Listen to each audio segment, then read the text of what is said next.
Yeah. Oh, there is a formal announcement. Okay, I've hit record, so I know there's a few people who want to see this who can't see it otherwise. Right, where should we start? Should we start at the very beginning? Motors. Motors? I think Sure. we've I got don't have a hub motor free, but obviously you can see the hub motors in there. Stephane has one the phone's showing up. gone. There we go. There you go. So as Michael said, these are brushless hub motors, which just means that the motor is embedded in the hub. Um, uh, Mr. Sloan pulled the cover off of one, so you could see inside if you posted the picture. But basically, there's two parts to these motors. The big difference between them compared to a brushed motor is there's no brushes, and so you have the controller needs to switch the polarity and the current drive of the windings in order to turn the motor. And so with brushless motors, you have three wires. You can see we've got our three power wires. And that is the key difference between a brush motor and a brushless motor from the outside is you have three power wires compared to two power wires. And the speed controller has to be a little bit more advanced in order to do the switching and the detection of where the windings are and where the phase of the motor is compared to the armature and commutator and all that stuff. The other key thing with these brushless motors is we have sensors in them. And that's what the other set of wires is that Stephane showed up, and we have here. That's obviously mine are all clipped off, but that's what you have. Is you have your second set of wires, and those are on these motors Hall effect sensors. So there's three of them within there, and there's one sensor per phase of the motor. So for each wire. And what that does is it tells the every time it turns, it gets a pulse on one of those Hall effect sensors, and that can tell the speed controller where the motor is in relation to the magnets. And that is key for the performance of this. So you've heard of and you've probably seen a lot of drone motors that you see on UAVs and drones. They only have the three wires. So those are called sensorless, brushless motors.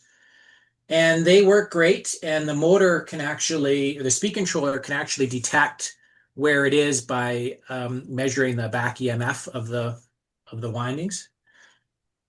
But you don't get very good low speed control with that sort of setup because it has to sort of try a few things in order to spin up the motor. And once it figures it out, then it can go. But if it doesn't know where things are, then it can't really do a really fine control. So on these setups, we're using the Hall effect sensors to give us that low speed control. So when you get the motors, Trevor, what's documentation like? There's none. Um, you get a motor Yeah. with some wires hanging off of the motor, and that's it. So it's pretty easy to tell which is which. The big fat wires are your power phase wires for the driving the motor, and then you've got five wires in a small cable bundle, and those are your Hall effect wires. Right. And so on mine, what I've done on all my systems is I just cut off the whatever came with the motor and I put bullet style connectors on there. You probably can't see that very Yeah, I'm well, but using very similar ones. yeah. So I use bullets, which if I'm not going to pull that off live, that probably isn't a good idea. Just Yeah, I've got. power this little guy off, and then Yeah, but without disconnecting, Trevor, here we go. yeah. So you got bullets on there. I did exactly the same. Yeah. Yeah. So those are bullet style connectors, and you can put whatever. There's 4 mm ones, 5 mm ones. Mm. I think I used the ones that come with like I think they're called EC5 connectors because that's what I had. The reason that I use bullets myself is, um, no offense, Michael, but the openings for a lot of the cable runs in these droids is on the small side. So I find that you have to the bullets allow you to sort of run one wire and then you can tuck the next one behind it and you tuck the next one behind it. And so it's a little bit easier to run the wires. Sorry? I was just going to say, if I can just share a screen a second. Yeah. I've found the photo of the hub motor that has been Opened up. Perfect. So there you go. You can see that wow. the stator is on the inside, so that's the actual fixed part, and then it's because it's throwing around this three-phase electric current creates the magnetic field. So all these 20 magnets around the outside of it have to move away from that magnetic field. So I took this apart primarily just to confirm exactly how many poles there are on this, because I've seen a few different numbers thrown around, 12, 14, 48 is the standard I think that the VESC software starts up with, but it turns out it's actually 20 poles, so not any of them. Yeah. And we've got a nice easy way of finding out how many poles your motor has got without having to take it apart. That is on the GitHub that we're going to talk about in a little while. There's a program there that literally will detect the number of poles you've got on your particular brushless motors should you go that route, because there's not just the 4-inch ones, there's all sorts of different brushless motors available. Scooter motors, from the hoverboard kind of motors. I'm not suggesting you use those, but all I'm saying is if you use a different kind of hub motor, you're not sure how many poles it's got, there is a Arduino program available now to detect the number of poles. Is that your resolution? So if you've got 20, it can only go to 20 spots on the motor. No, Yeah, it can detect the movement from one to the next, and so effectively it's got 60 because you've got 3 pole sensors, 20 poles. It can detect that it went from 2 to 3, or it can detect that it went from 2 to 1. That would be a different detection, if you see what I mean. Yeah. So in terms of software, like stepper motors with the micro stepping as well. So as you saw all the windings and you've got the fixed magnets, the way that the motor works is that it creates a magnetic field that repels against the magnet. And so it pushes the magnet away from it. And so that's why you feel the cogging when you rotate a motor, is because you have that discrete steps, right? And then so as it pushes away from the one, then it needs to stop pushing away from that one because it doesn't want to push from the next one, right? So it wants to turn that one off and then turn the next phase on. So then it will again push away from that motor. And there's lots and lots and lots of videos out there that are going to explain this better than we will on how a motor works. And in all honesty, for this, it doesn't really matter. But that's basically what we're doing. If I remember right, Trevor, when I did first start the VSC software, it was actually like proposing 14 poles. And it was working with 14. The only difference I saw, it was the speed at the end. That was not the right speed. So and I asked directly Faster their support, and they told me, the motor you're using are 20 poles. So I changed it. Then the speed changed for probably the right. That's right. So we'll get into it when we show the VESC tool. We'll kind of do a quick walkthrough of the tool. But basically, the number of poles doesn't matter for the type of control that we're doing. Now, there is other types of control where it might make a difference. But for what we're using, it doesn't matter except for in the screen showing you a correct speed. And so if you look when we get there, you'll see that there's a diameter of the motor that you want to put in, and then the number of poles. and it will then use those calculations to determine the miles per hour or kilometers per hour of your motor that you're spinning, or that you would be traveling. So you can get that. So RPM and speed are calculated based on those parameters. So again, I use bullet connectors, and then the other thing that I do is so I guess going back, we are using these mini FSESC 4. This is a 4.2. There's a 6 version. There it's on the screen. The FR Sky, or what are these ones? Flip Sky. So we've got all kinds of skies. We've got Fly Sky, Flip Sky, FR Sky. Everybody likes their skies. So these are Flip Sky ESCs. There's 2 versions. There's a version 4. There's a version 6. The only difference. I think I'm on a 6.7. Yeah. So there's a company, and the name of the tool that we use, the VESC tool. So there's a company that is called VESC, and what they did was they created an open source set of motor controllers, and I think they sold them. And then there's other companies out there that basically take their designs and actually manufacture them and sell them. And FlipSky is one of them. There's a couple other one, MakerBot, I think, is another manufacturer. Anyways, there's other manufacturers that make the same speed controller. Right. And they have different versions, version 4, version 6. The difference between version 4 and version 6 is, as you can see in the bottom of this, right above the motor there, you see right above the ABC. Yeah, just go up just a little bit. Yeah, those things. So those are shunt current monitors. And on the version 6, there's 3 of them. And on the version 4, there's only 2 of them. So it's only monitoring the current on 2 of the poles, or of the leads. Okay. And that's the big difference between the 4 and the 6. Yeah.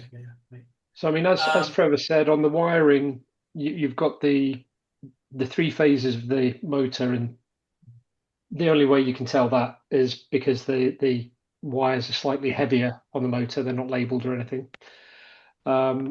And then we're using this connector 2 to connect up the other control wires. So you've got a 5 volts and a ground up the top here. It doesn't say ground, it just has a hyphen. I originally thought it was a hyphen, but it's a minus. Yeah. TMP is a temperature sensor wire. These motors don't actually have a temperature sensor. And then you've got H1, H2, and H3. Doesn't really matter which order you connect these in, because when you run through the VESC tool software, it will auto sense and figure out exactly where they are. So the motors and the controllers are not color coordinated when it comes to cables. They are actually. If you look at the cables, so if you see in the top right-hand corner there, the power wires are green, blue, and yellow. Yeah. And then there's usually the hall wires. If you look, there is usually a green, blue, and yellow. In some cases, it's orange, but generally, those hall sensors typically line up to the phases. So, but again, I've connected up green to green, yellow to yellow. It doesn't matter. As we say, orange. Sometimes it's orange, sometimes it's blue. So I've got an orange going to a blue. Yeah, so as long as you get the 5 volts and you get the negative, the rest you can play around with. Those are the important ones. Yep. Red to red, black to black, and the rest don't really matter. It will detect them, so we don't really care. We wire them up any way we do it.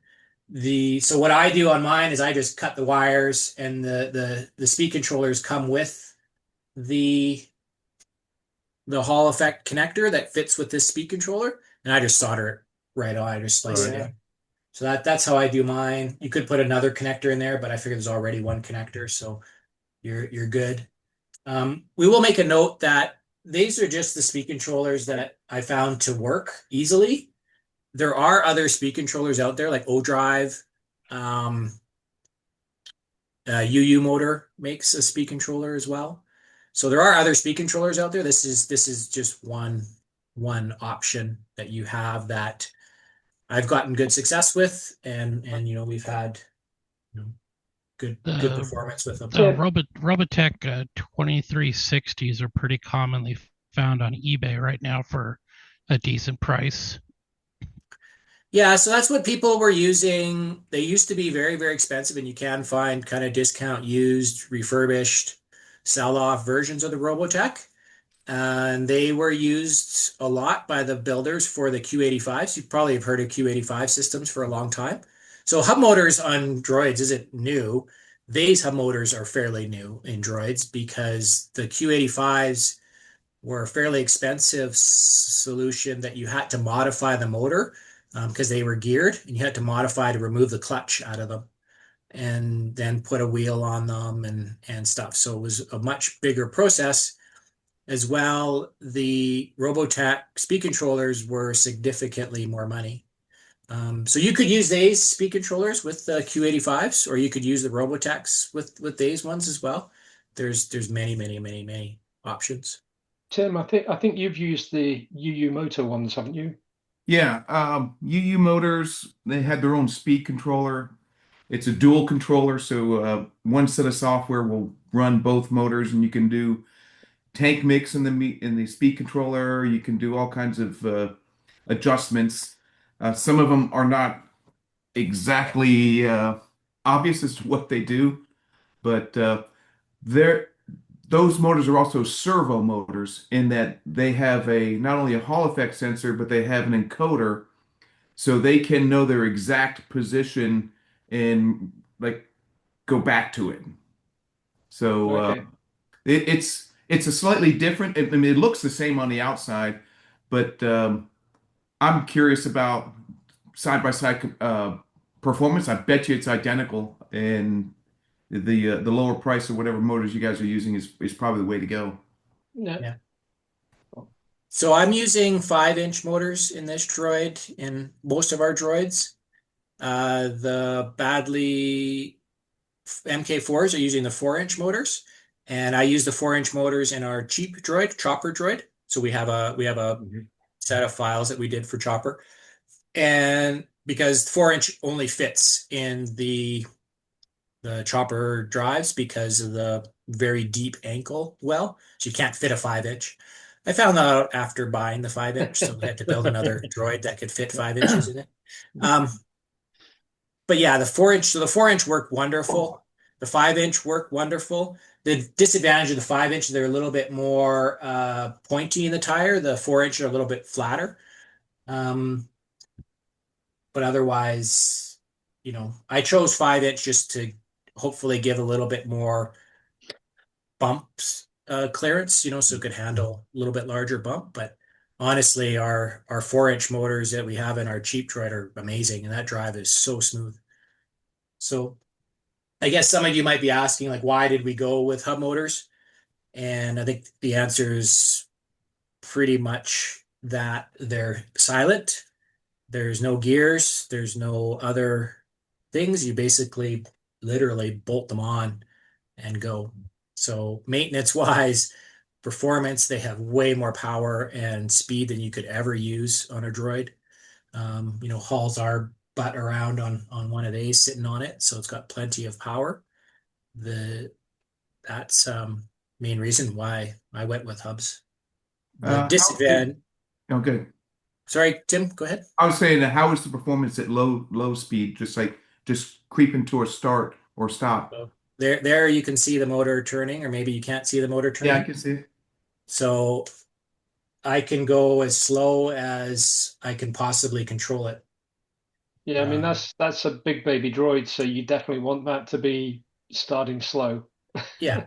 Otherwise, you're off the back of it. Slow speed performance. So slow speed performance was something that we were concerned about, and that's something that they speed controllers have allowed us to do, myself to do.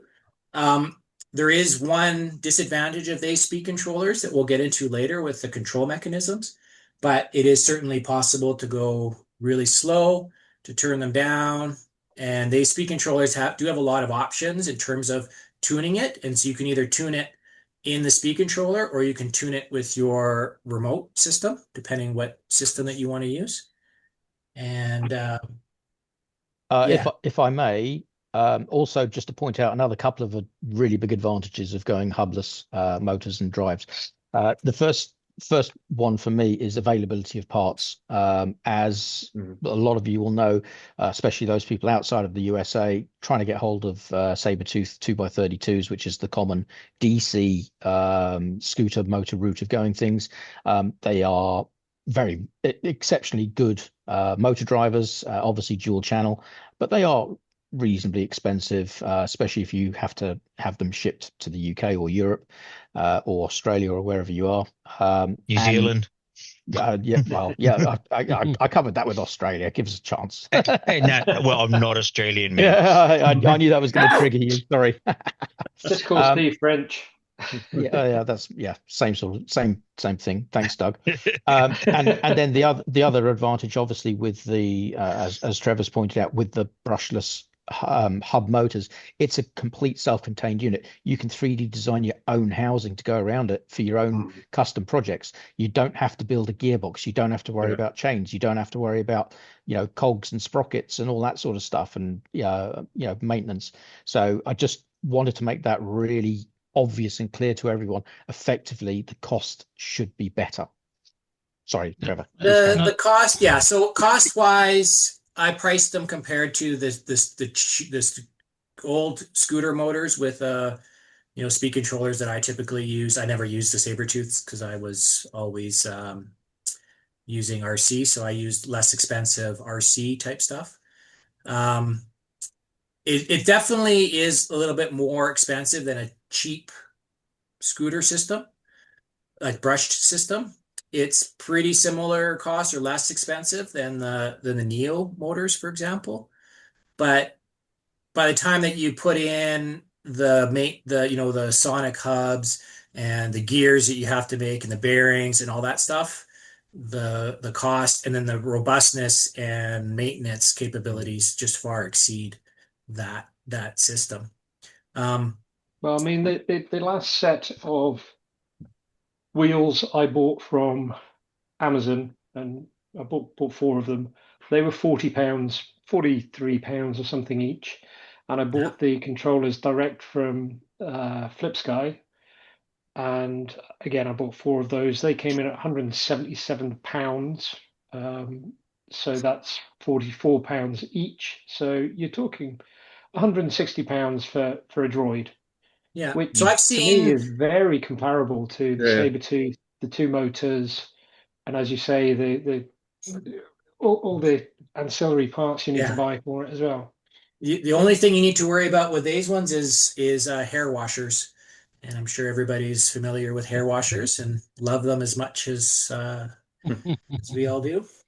There are some disadvantages to these motors. The first is they're very fast. And so you need to turn them down. They have a lot of power. That's an advantage, really, isn't it? Yeah. So you could have a lot of fun with them. You really can. Like Doug's speed record there with the scooter motors. Look out. You won't beat them. These guys, you light it up. You better watch out. We're going to put Doug on them next year at DB. Doug's brushless. They are very torquey. So you have to watch out. So on all of my droids personally, except for the cheap, you can see I'm running a single wheel design. On the big babies, it really isn't only room. But even on my Astromech, my full size Astromechs I still use a single wheel design. So that gets rid of the expensive VESC wheels, for example. So you gain some money there too. Hey, Trevor, question about this single wheel question. Actually, we were talking about this with a friend, R2. He was like, okay, it's giving too much rattle noise with the Omni wheels. So where did you put the wheels? More center like? Yeah, so I put them, and my droid's over there. We can put him on his face if you want later. But so right now on Big Baby here, you can see I've pushed the wheels as far back as possible so that you don't end up on your keister, but doesn't help. So on the Astromechs, I put the wheels right under the axle, as centered as I can. So it takes away most of the stress on the axle as well, and on the ankle, because it's centered right underneath there. And because that's your natural line as you come down, it turns very, very freely and very naturally, right? Because it's right on your axis there. It's also extremely quiet. So you don't have the Omni wheels chattering, as you're driving along.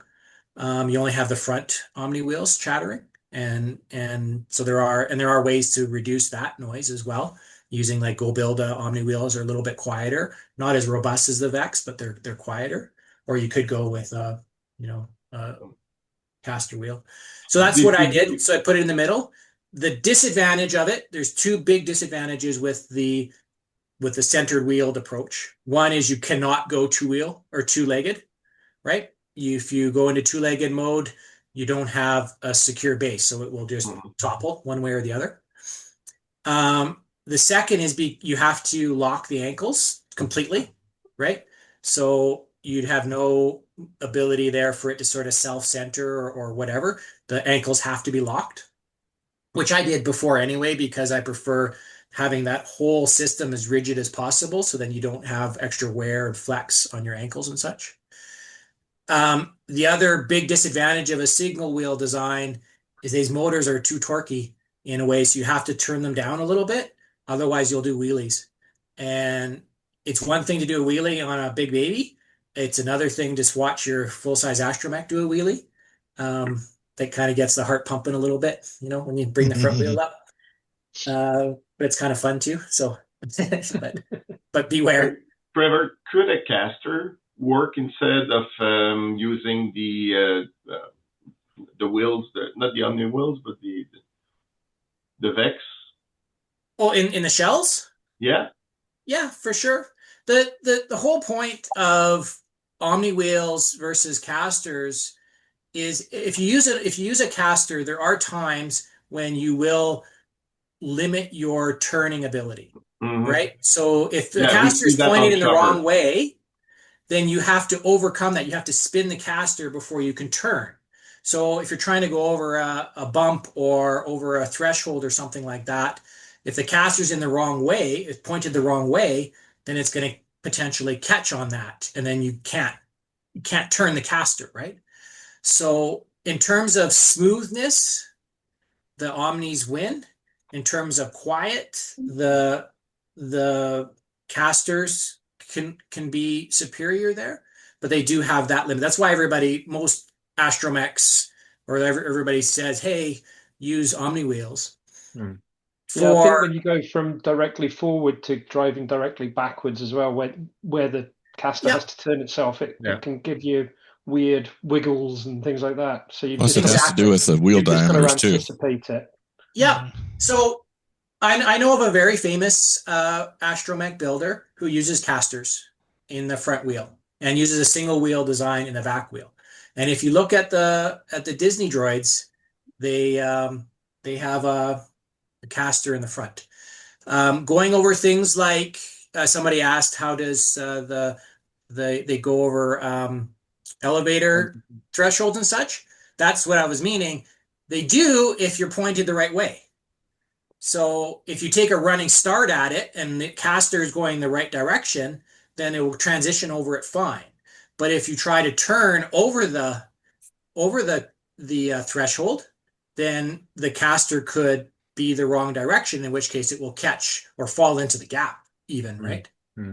So that's the advantage. I've run this, my big baby, I've run over those, elevator thresholds and such.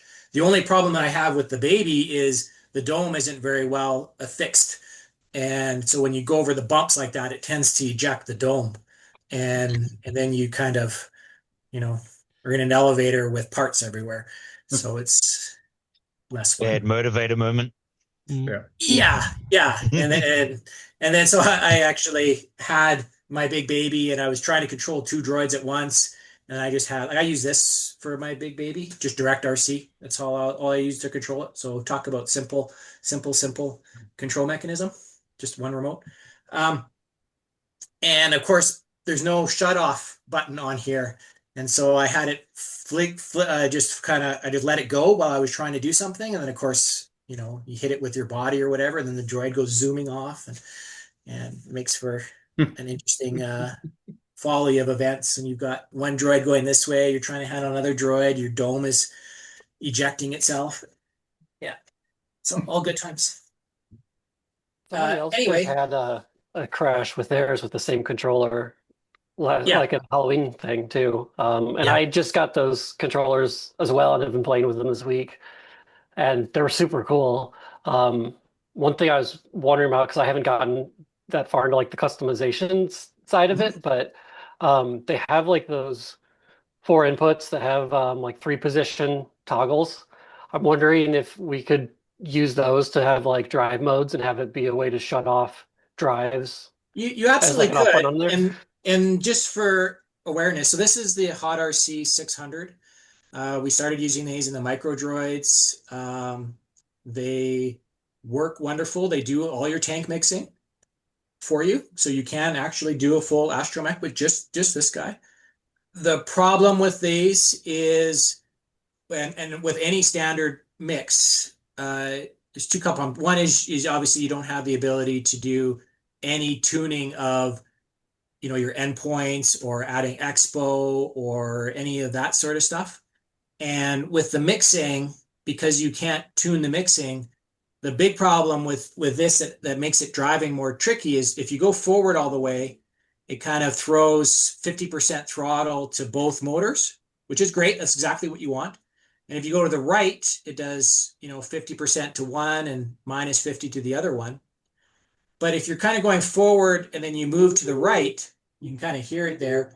What it actually does is it speeds up one motor. And so you end up going faster on that one motor, and then it just slows down the other motor. So you kind of get this. It's doing like additive instead of replacing. Yeah, it's additive, which is exactly what the mix is. What you're telling it to do is you're saying go forward, and then you're saying, oh, add more of this right. So it is correct. It's doing what it should do. It's just not doing what we want it to do because we're already going maximum forward speed. I don't want to go faster on the one side.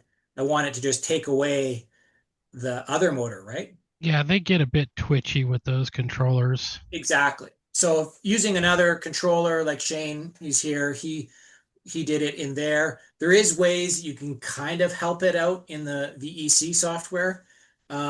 There's a new version of this speed controller or this radio called the DS650.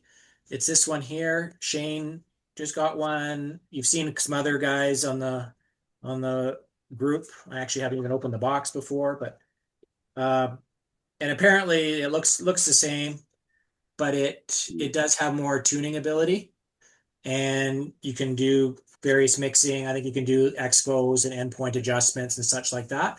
So it might help tune that twitchiness out of them. Or again, you can use it as an input to a controller, an Arduino or a Teensy board, and then tune it that way. Do your tank mixing and stuff in the controller. For me personally, and sorry to all the Padawan users out there, I don't like having the control stuff in my controller software because there's, I'm not an expert coder. I don't have millions of hours to test the stuff. If you put something in your control software that affects, takes extra timing or whatever and affects your drive system, then you have the potential to have, a runaway droid or something like that. So for me personally, I typically don't touch the drive stuff. I try to do it in my radios or in my, straight away. This has been tested by, hundreds of thousands of people. Mm-hmm. So typically the link is very good. But if you're doing it more dedicated, have a dedicated controller or something, or you have enough time to test all the features of it. I know we've got Padawan coming soon that does that and should be a good alternative to these RC systems. Give you a little more tunability because you can customize it, right? Same thing, just to add with what Trevor is saying, the Kyber itself do not control the droid. It's really left to the RC stuff. The Kyber with just control, sound, movement. That's exactly what we decide at first when we design it. Do not touch the control. That's what I do on all my stuff is I run direct RC, but with the bigger remotes like your FR Sky, your X20s or your X10s or those remotes have more tunability in them, right? It's just these little guys here that are super simple and perfect for the baby droid. But they do have their limitations. It's like anything, right? So just be aware of the limitations. The great thing, though, on any of the RC controllers, even if you get down to the cheaper, the hot RC, is they still have a certain level of FCC and EU compliance. So they're pretty rock solid, as far as having any runaway issues or control issues with them. So that is the one good guarantee.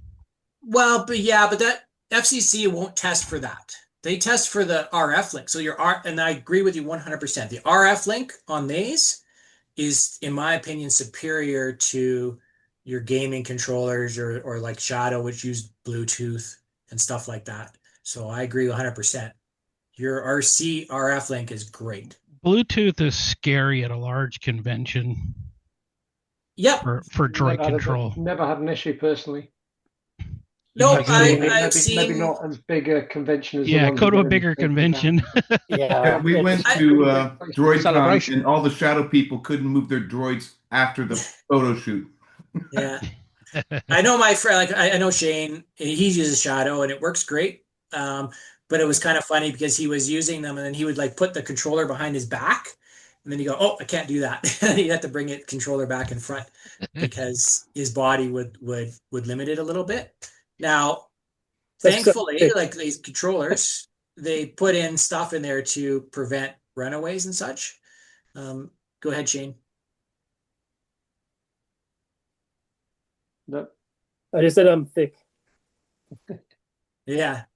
So I think all these controllers mechanisms have their advantages and disadvantages and Shadow RC is using these controllers.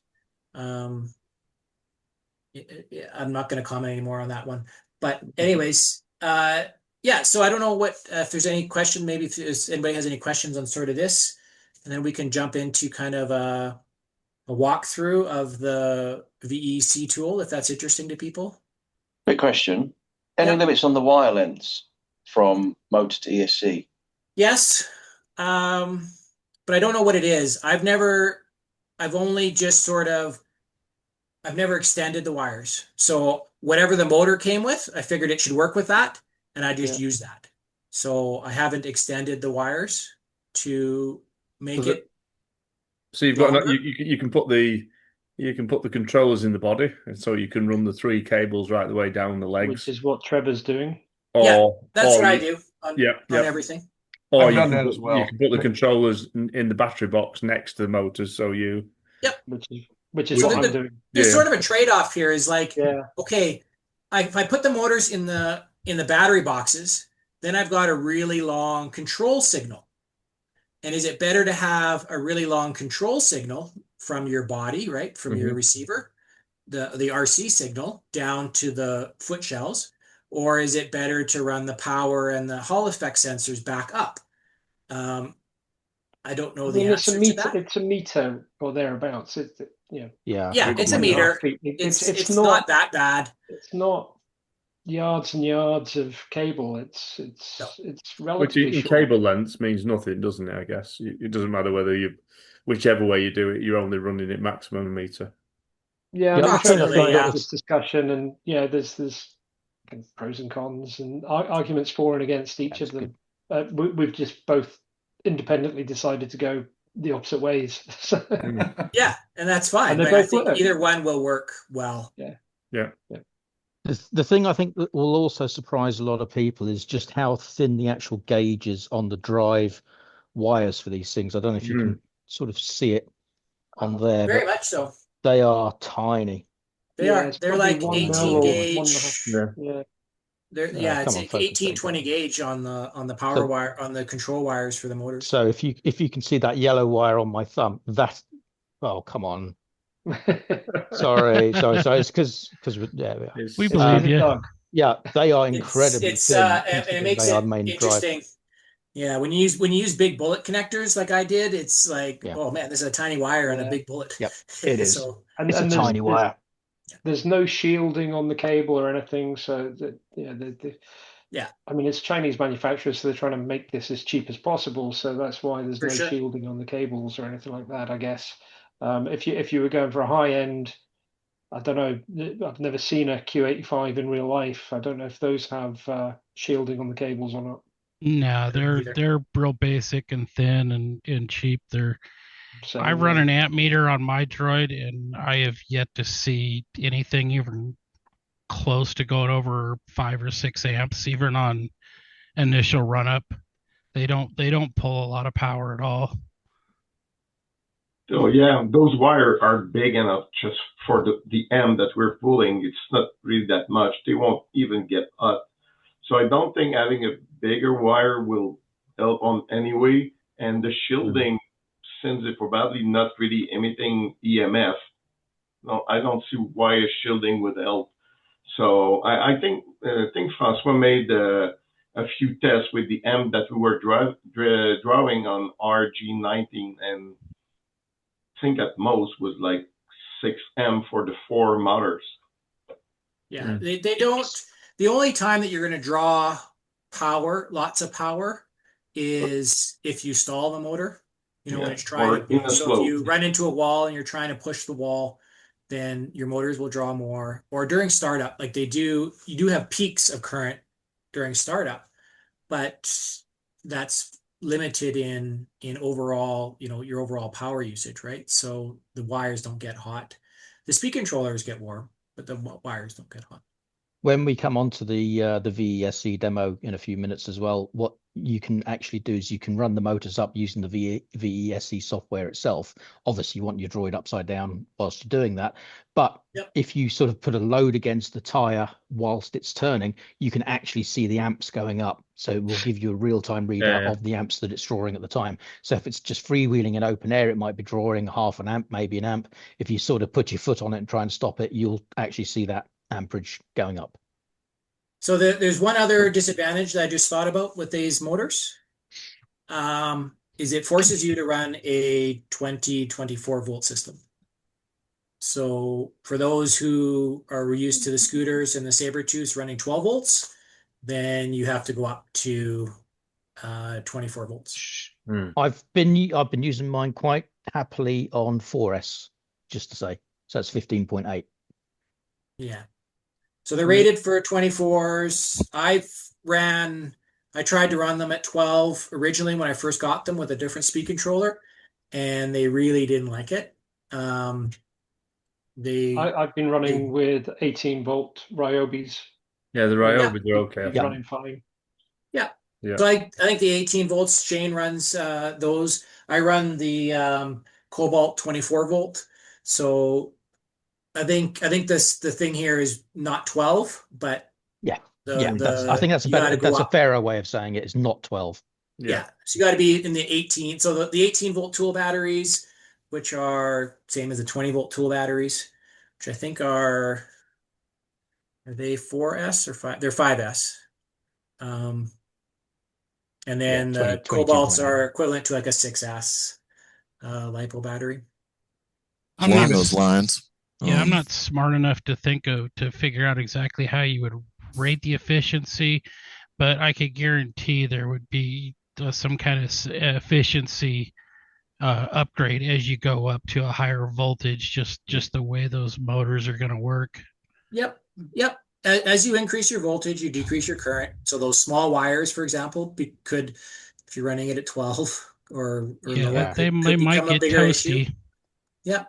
But in general, we haven't seen any issues with Shane's and our other guys running theirs at the 18 volt tool batteries. I run the 24 volt tool batteries with no issues. And I guess the other thing I'll stay with that is you don't need to be scared of that, because the only thing, especially if you're building up from the ground up, it's really only if you're changing a droid over from a 12-volt system to 24, then you need to change everything else, right? So you have to make sure that your main 5-volt regulator can handle 24 volts, not just 12. Your amplifier is a 24-volt amplifier. You could run a step-down converter to 12. I wouldn't, personally, I don't recommend that. I don't know if it's not necessary, so just run everything at 24. Your dome motor is fine at 24, as long as your speed controller can handle 24 volts. So just do that, right? Yeah. Run everything at 24. So just keep that in mind as you are, if you're doing an upgrade. If you're starting from scratch, just buy everything to be 24-volt compatible. Okay. Is there any other questions, Michael? Did we miss anything, or should we do a quick little run through of the tool? No, let's jump onto the config, I think, unless anybody's got any questions. So, just to summarize, so basically, from a connecting perspective, you've got your voltage, your battery, which goes into your speed controller, and that, like we said, is 18 to 24 volts. Yeah. Then you've got your 3 cables going to your motor, 3 drive cables. That doesn't matter which order they're in, but they tend to be color coded. No, they don't matter. The only thing I would recommend is that you connect the 2 motors the same, and that you label the connection. So it doesn't matter which way you do it, just do it the same, and do it the same for all your droids. So if you need to pop a speed controller out or whatever, then you can put the next one in and connect it the same way. Yeah. And it's not that critical, because if you do that, you'll probably want to redo the config anyway. But if you, for example, just want to take your leg off and you want to put it back on without having to rerun the config tool, you want to be able to connect it back up the same way. So just label your connections and redo it. It doesn't matter how you do it the first time. Just once you've configured it, label it all. So the only critical ones is your 5 volts and your negative. From your motor to your speed controller, and then your battery in. But the rest of the cables, not too bothered.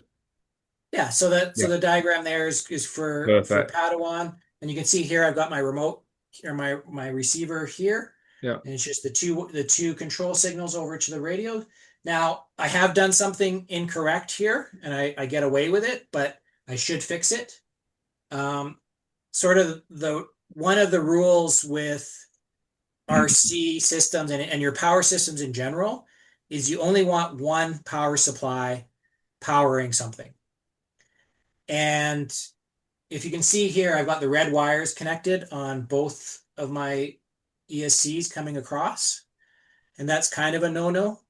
Really, I should remove one of the red wires. Yeah, which is why I don't actually have the red wires going up from my ESCs to the Arduino, because the Arduino has power externally, so I didn't want to be trying to drive. Exactly. They'll always be fighting otherwise. So my other droids, I've done that. And this one here, I was too lazy. But really, I should pull one of the red wires. And whatever system that you're doing, you want to think about, where is my power source, and only one power source. And you have to remember that these ESCs, most ESCs have the BEC in it, battery elimination circuit, to put 5 volt on it to power the receiver, right? Thinking that there's only one of them in the system. But if you've got multiples, you don't want all 4 of them or 2 of them or whatever fighting each other, saying, I'm going to give you power. And this guy's going, no, I want to give you power. And then what could happen is ESC1 goes, I'm trying to give you power. And the other guy's going, I'm going to give you power at, say, 4.9 volts. And the other guy's going to go, well, I'm going to give you power at 5 volts. And then it goes, the other guy's going to go, well, I'm trying to actually, I don't want to go higher than 4.9. So it tries to sink the power from the other guy to pull it down. And so the two can fight each other. Yeah.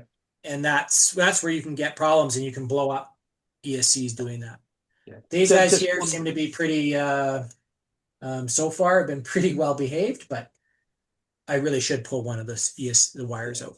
Well, one last point on the cabling, and I've shown it here, is to have inline fuses on the power into the ESCs, because previously we had switches on the Sabertooth and everything. We don't have that anymore, so you need the inline fuses. Mark Hales actually asked what value the inline fuses should be. I think it's someone has put up about the ARG19, which has 4 motors running. It's running mecanums, which usually run quite high on the current, and they're measuring about 1.5 amps per. So what you want is something, the higher value above 1.5 amps, but just above it. Well, that's your continuous. So on these motors, you have to remember that your peak currents are actually very high, right? When you're trying to start. So you probably want to have a 20 amp or something like that on the inline, because you do have those peak currents when you're trying to start up especially on an astromech or something. But yeah, I don't run individual for myself. I don't run individual fuses on each speed controller. I have one on the battery. So I've got like a 30 amp on the battery itself. So potentially if one of these dies, then it could take the other one out, but it's really to protect the battery.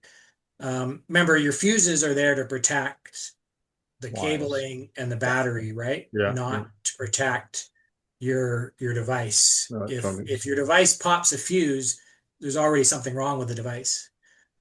So it's there to stop the rest of it from going poof. Somebody asked the red wire, which wire are we talking about? So on your servo wire, the control wire that goes to your receiver, there's a white, red, and a black wire.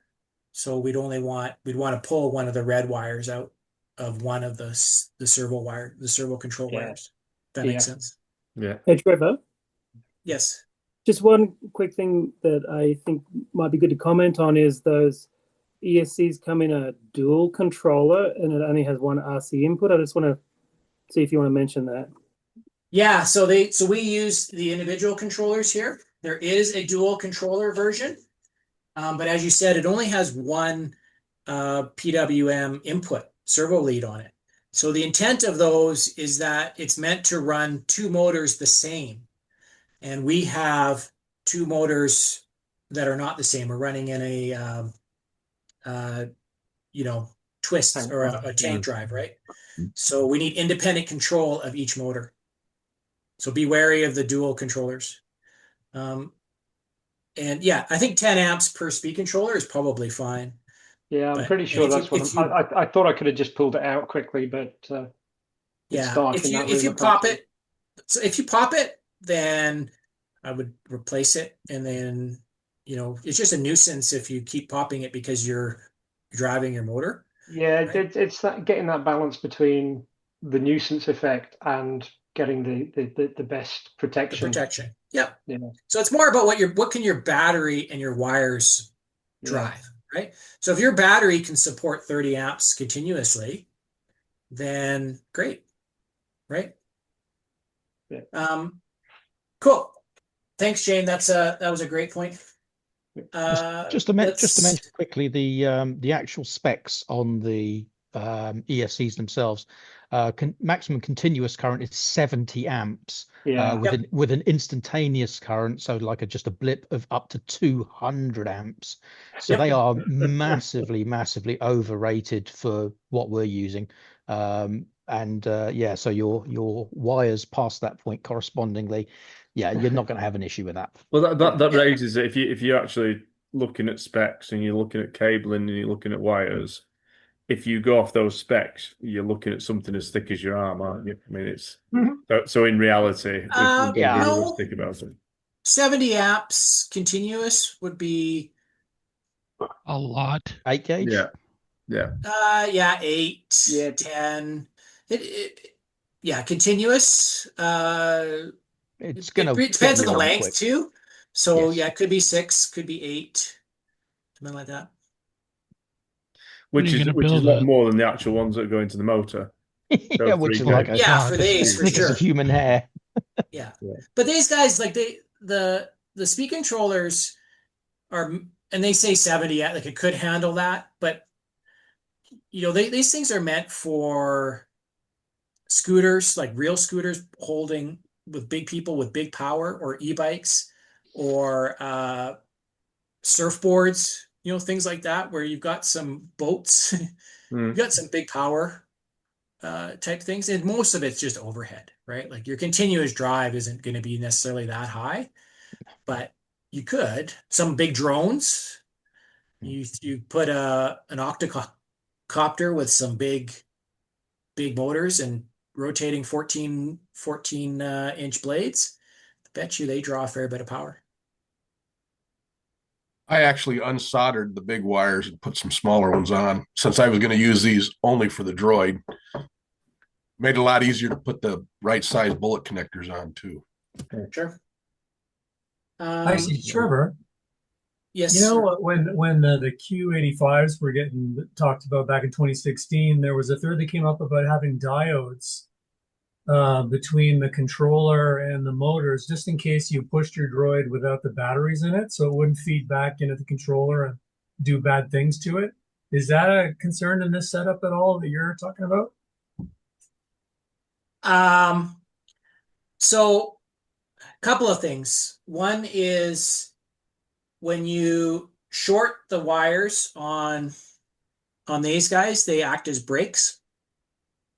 So that's a fun thing. If you think that your motor is not turning very fast, but you actually have a couple of the wires shorted together, that can explain it. But you can also see here, see how my motor is not turning very easily, right? So the ESC itself is actually braking the motor right now.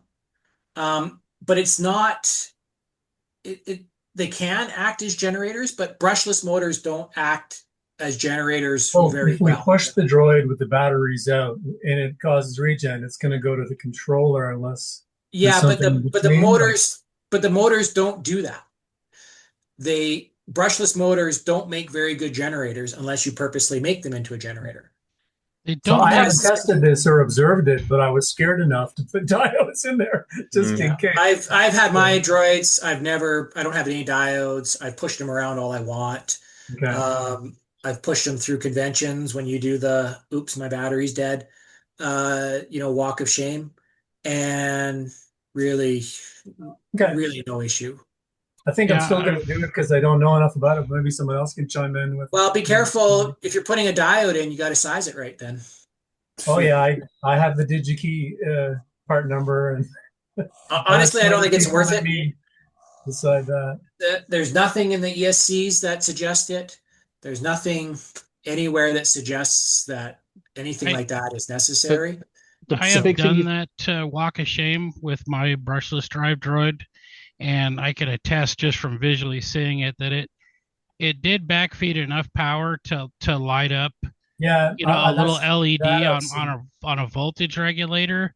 But I just made sure that the motor controller had a path back to the battery just to make sure that it still had a place to feed the back. Batteries are out. That was my fear. That would I don't know. I mean, everybody else that's played with brushless says it's not an issue, and I haven't had any problems, but I wouldn't push the issue. Sure, if you feel that's necessary for your droid, if you feel that's necessary, if you feel it's necessary for your droid, I mentioned it might be overkill. I think it is. I don't do it on any of mine, but go for it. It's your droid, so if you want it, go for it. That's why it's there, though. I don't want to toast a $500 controller. Well, sure. These are only 70, so you're no worries. So let's do a quick walkthrough. So Michael's got the VESC tool where you get it from. So VESCproject.com. And if you let me share my screen. Yeah, go for it. So you got to stop sharing. There we go. That was actually me. Yeah. Oh. So that VESC project website, you actually have to create a username and password. And then at the bottom of that page, there is a VESC tool free. And you add that to your cart, go through, it's zero cost, but you still have to go through the cart and the purchasing process. for them to send you an email. You'll get an email with a link. You then download a zip file which contains this VESC tool. And when you initially run the VESC tool software, it will say, do you really want to run this? I think it asks you about 2 or 3 times. You've got to click on yes, and I really trust it. And then you get this page here. So this is what it pops out as. I'll run through it quick. So I have already plugged in the USB cable. One thing to note is you have to have the main power applied to the speed controller in order for the USB cable to connect. So be aware of that. So I usually just hit auto connect, and voila. Oh, I have firmware update available. So this you will see this pop up on pretty much any new one. So you could, if you wanted to update the firmware. So I go there, and if you want to update the firmware, you go over here and you click firmware, and then you click on all, and it will update the firmware. I'm not going to do it right now because I don't want to break it. I've not actually updated any of my ESCs because on the FlipSky page it says do not update these. It does, yeah. And so I haven't on these, and I haven't had any issues, and I have on all my other ones, and I haven't had any issues. So your mileage may vary, but yeah, the what's it called, the FlipSky website does say don't update the firmware. So yeah, I mean, I know. I was talking to Lee Towersey, and he, they use these same controllers, the FlipSkys, and he said he bought them. He programmed about 10. Then he went back on the website, saw that he shouldn't have updated the firmware, and he had to roll them all back just in case. Yeah. So I wouldn't worry about it unless you're finding something that it isn't working. Then I wouldn't worry about. That's why I haven't done it on these. Again, it seems to work either way. It's not an issue. Yeah. So a couple of things. Here's your main item here. On the right-hand side is all these various different items. So there's actually 2 halves to these controllers. There's the motor control part, which is this M thing here, right? And so you can read from the motors. You can default the configuration, or you can write to the motors. So that part is the motor control part. So that's where it's actually doing, this ESC is turning the motor. It's setting up the Hall effects. It's actually activating the winding and such. And that corresponds to the setup motors button here for the field orientated control. That's what FOC means. That's sort of the newest thing with brushless control. That's why we get such good control now. So that's what the M is, and the A is the application side, which is, you can see here, it's the app things here. So that's your PPM, your UARTs. You can do it wirelessly. So we're using PPM. So if you're making adjustments to your control side, so that's where it's taking the input from our controllers to tell it how to control the motors. That's what's actually, that's the app side. So if you want to write your app settings, you use the app one. And then we've got real-time data here. So I'm just going to click that so that we can see the real-time data. And so now you can see everything related to my motor. And in the bottom part here, we can see how much I'm driving them. So you can see for my baby droid, I'm actually only driving at 20%. But you can see as I go into the corner, right, when I said that mixing thing, this motor is now driving at 44%. So you can see why there's that little bit of twitchiness when you turn. And then it tells you the current, real-time current. So I'm drawing 0.5 amp normally. And then you can see, but on startup, if you notice, it peaked up around 2, right? Just in case anyone is interested, obviously this is on a PC here, but you can buy Bluetooth modules from FlipSky as well that plug into your ESCs. You'd obviously need 2, one for each side. And then you can download the VESC tool for, I think it's just Android. I'm not sure I if think it's Android. Yeah, that's pretty cool. Yeah, so it's on they do iOS too. It's on iOS as well, Steve. Oh, it is. Okay, Yeah. good. I was just looking that up. It's on Apple as well. Just sort of Yeah, so this is running obviously on the PC. So there's two setups that we have to run. The first is set up motors, and the other one is set up your input. So normally you go set up motors, and it's going to ask you a bunch of questions here. No, I don't want to restore the defaults because I'm actually not going to store anything. So you've got a couple of different types of motors. So we just pick generic here. You can override some of these other values here. And I haven't, but one of the things to note here is this fault stop time. So this is a fail-safe for the speed controller itself. So if it doesn't receive a PWM pulse within 500 milliseconds, it will shut down the motor. So that's great for these. So that's kind of your fail-safe. If your speed controller or your signal dies or something like that, you disconnect it. Does that apply the brake, Trevor, or is that just let it coast? Do you know? I think it just stops. Okay. Yeah. What brake stops? No. Stops giving it any signal. It stops giving signal. Okay. Says I'm done. Right. So it'll roll. It probably will roll a little bit. Yeah. The default for these actually, like you can see, there's a brake applied, right? So the sort of resting state for these is a mild brake applied to them, to the motors. Basically, what it does is it just shorts the windings out. I mean, if you remember at Edinburgh when I was first trialing these, no, Glasgow, Michael, when I stopped, I had to put foot wedges in eventually because they were just built up because they don't roll in the same way as the brushed motors. Yeah. Yeah, it doesn't apply a mild brake. It's a mild brake. It's not a full brake. Yeah, I got it. And then there's a couple of other things in here, your cells and so you can actually do high and low for your batteries, right? You can do duty cycle limit. So you can say, don't ever use more than 100% or more than say 50% when you're starting. So that can help.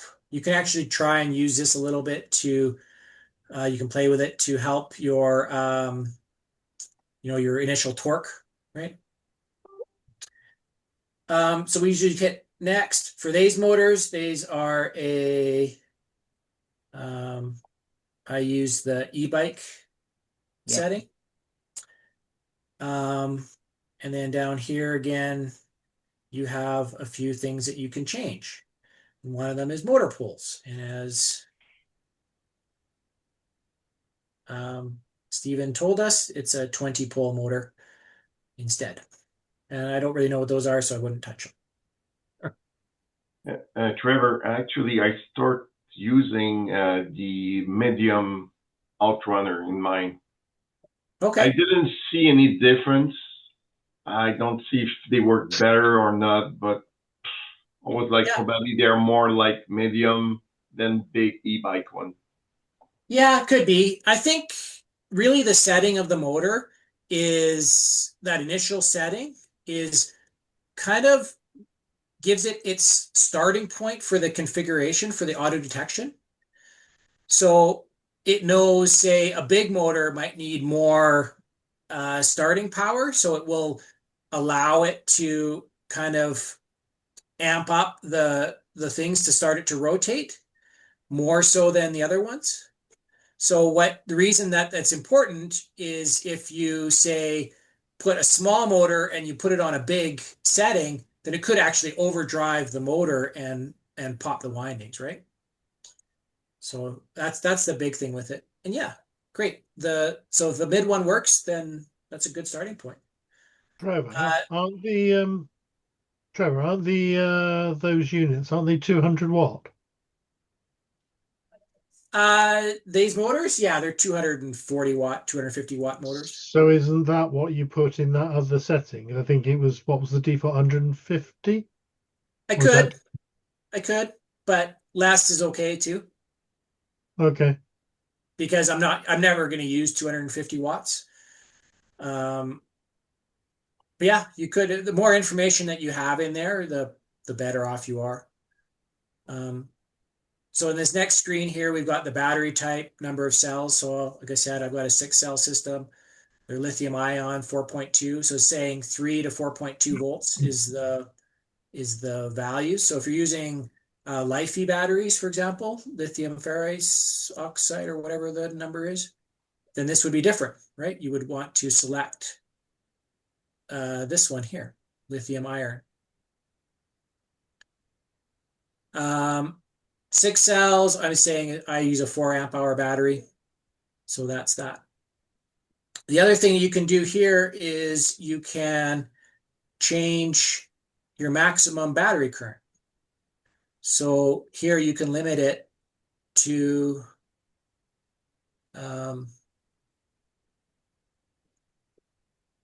I usually put that to 20 amps or so. Whoops, too much.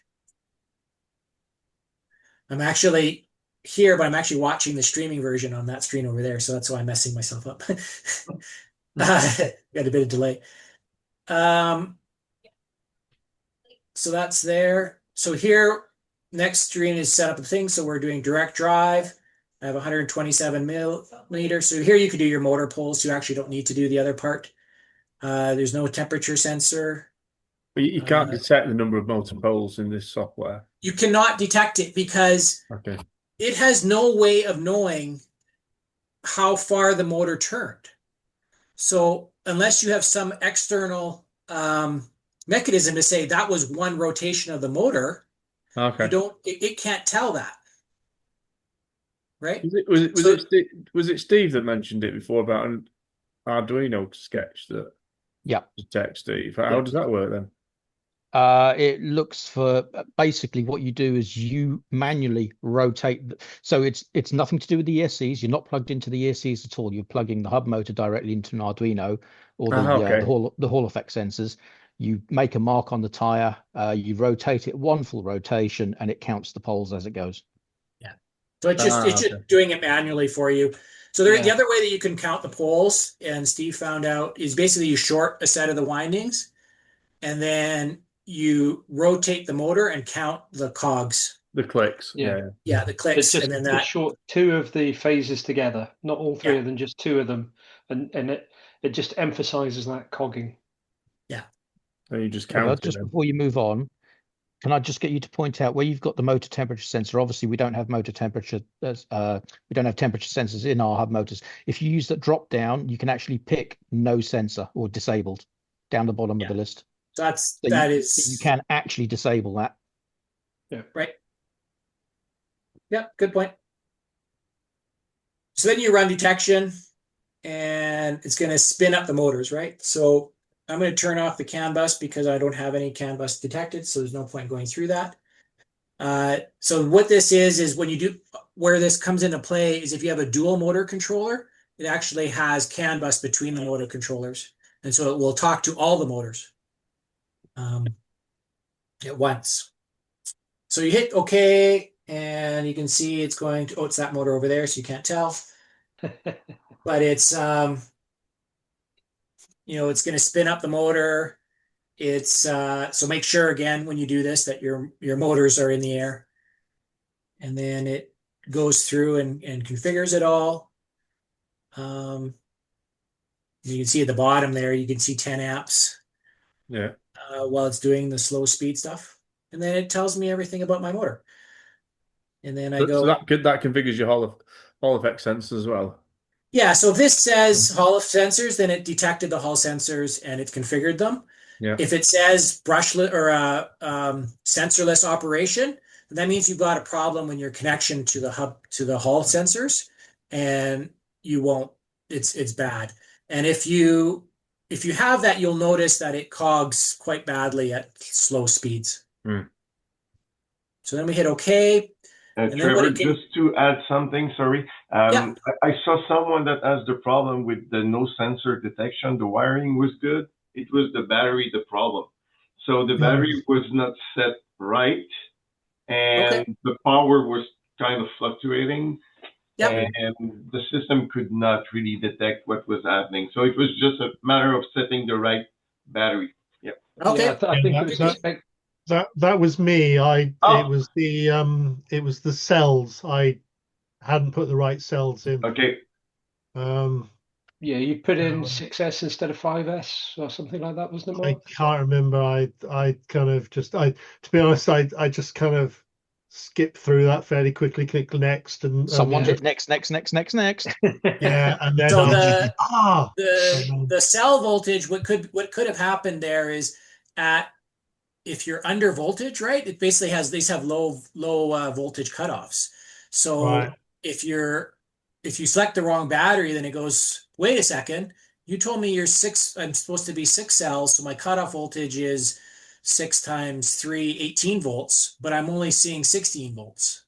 So I'm going to turn off. I'm not going to run because I'm under voltage. Your battery's dead.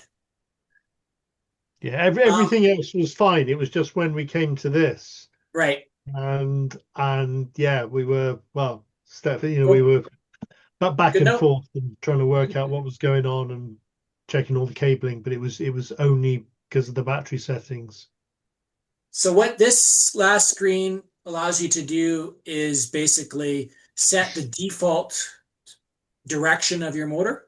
So you can either do it in your control system, or you can say here, oh, actually, I want this motor to go this, to turn clockwise, and I want my other motor, because in a tank drive, I want it to turn counterclockwise because of the way you have the motor spun in the droid.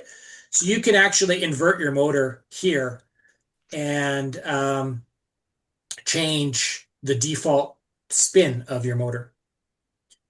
And then you click finish, and that's it. So that's the setup of the motor side. So that's what actually is driving your motors. So then the next part that you got to do is you set up your input. And this is, again, the part where it's trying to talk to your radio. And so you got a couple of different options here.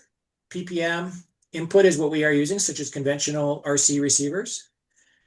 So we select that version. We hit next. I'm going to make this a little bit bigger so we can see everything. And then at the bottom here, you can see, because I've got my speed controller, my radio hooked up, as I move the sticks, it's measuring everything, right? Mm-hmm. And it's measuring my minimum and my center and everything like that. And then you can also, then you click here, apply. Now I'm not going to do it because I actually don't want to mess up whatever's in there before. So you can also set your input deadband here. And I usually turn that down to about 7, but you can set it to wherever. And everybody, I hope everybody understands what deadband is. Deadband is, how much of the middle of when you're at neutral, how much you want it to ignore before the stick actually starts registering. Yeah, I actually turned that down to about 3% for the Padawan, because I found Padawan is also calculating deadband. So the two of them were competing with each other. And I felt it was more important on Padawan that it knew what the deadband was. Yeah, so in general, this is the amount of jitter that it looks for in the PPM signal.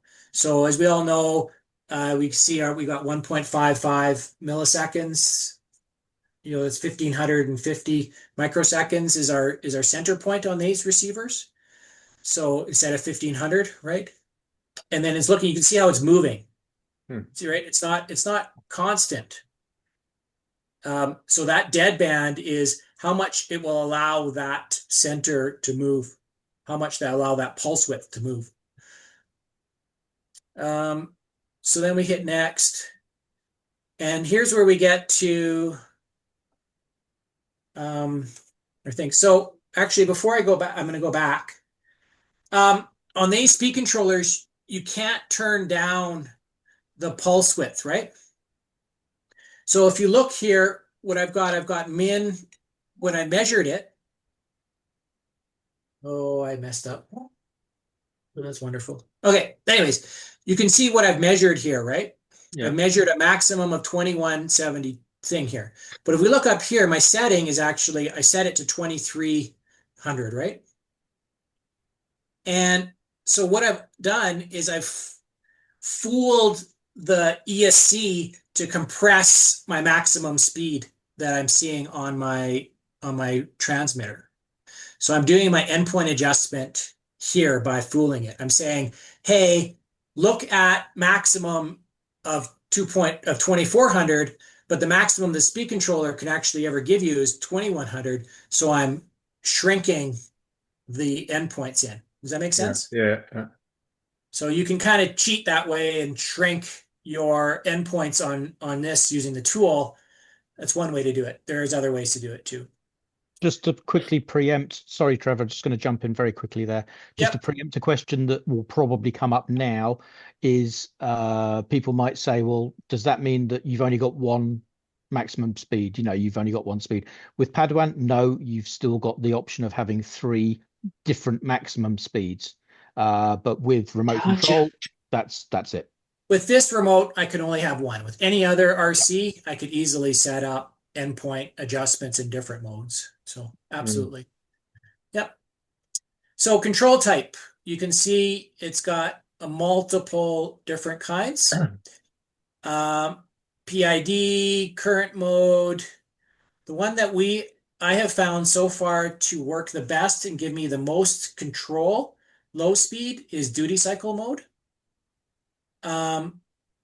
Now, ultimately, we would like to use PID speed control because that's a closed loop system, but we haven't been able to tune it yet to get the low speed control. We kind of have like a step function. So we go from not moving to moving quite a bit before it starts adjusting the speed. So it's very jerky at the low speed.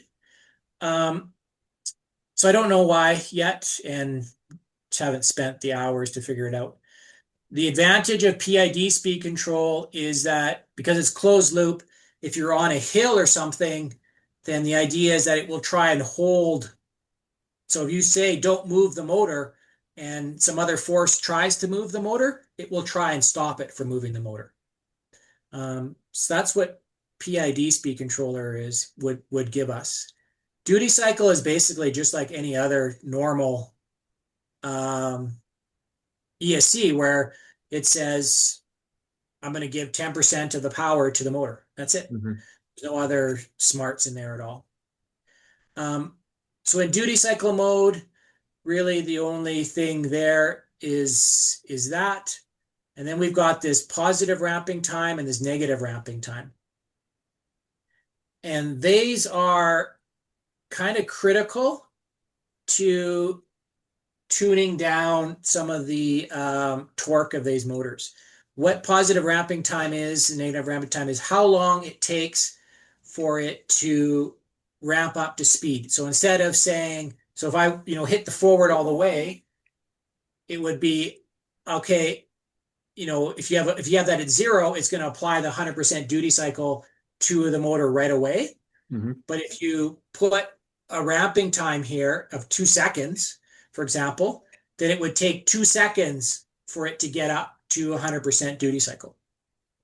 I guess that helps with the wheelie. I got a question there. So I have a similar feature on the UU motor controllers, and I found it very troublesome because it, in those 2 seconds, is still driving the motor. Yep. So if you are coming up to an obstacle, say a person, maybe somebody's wife at a convention at MegaCon, and you stop, it's going to continue to drive for those 2 seconds. You're not slowing. I mean, yeah, it's slowing down, but it's being driven. So that's an important safety tip. Is that theoretically my wife, Tim? Theoretically. Okay. Sounds oddly specific. I remember that. Yeah. So in my experience, this is just what I use. I typically try to use around that 0.5, maybe 0.7. I find anything above that, you get kind of a situation where you're applying something and, I expect that when I push the stick, the droid moves. When you have the long ramping time, it doesn't. And so you're like, well, it's not moving. So I'm going to push harder. And I'm going to push harder because it's not moving yet. And then it starts moving. You're like, oh, that's too fast. And then you yank it off, but then it's going to ramp down, right? And so you get this really long control loop, basically, because it's your head through it, that it makes the droid very difficult to drive. And we found that out with Shane's. He had he was trying to reduce the wiggly effect, and he set that really high, and it made the droid very, very difficult to drive.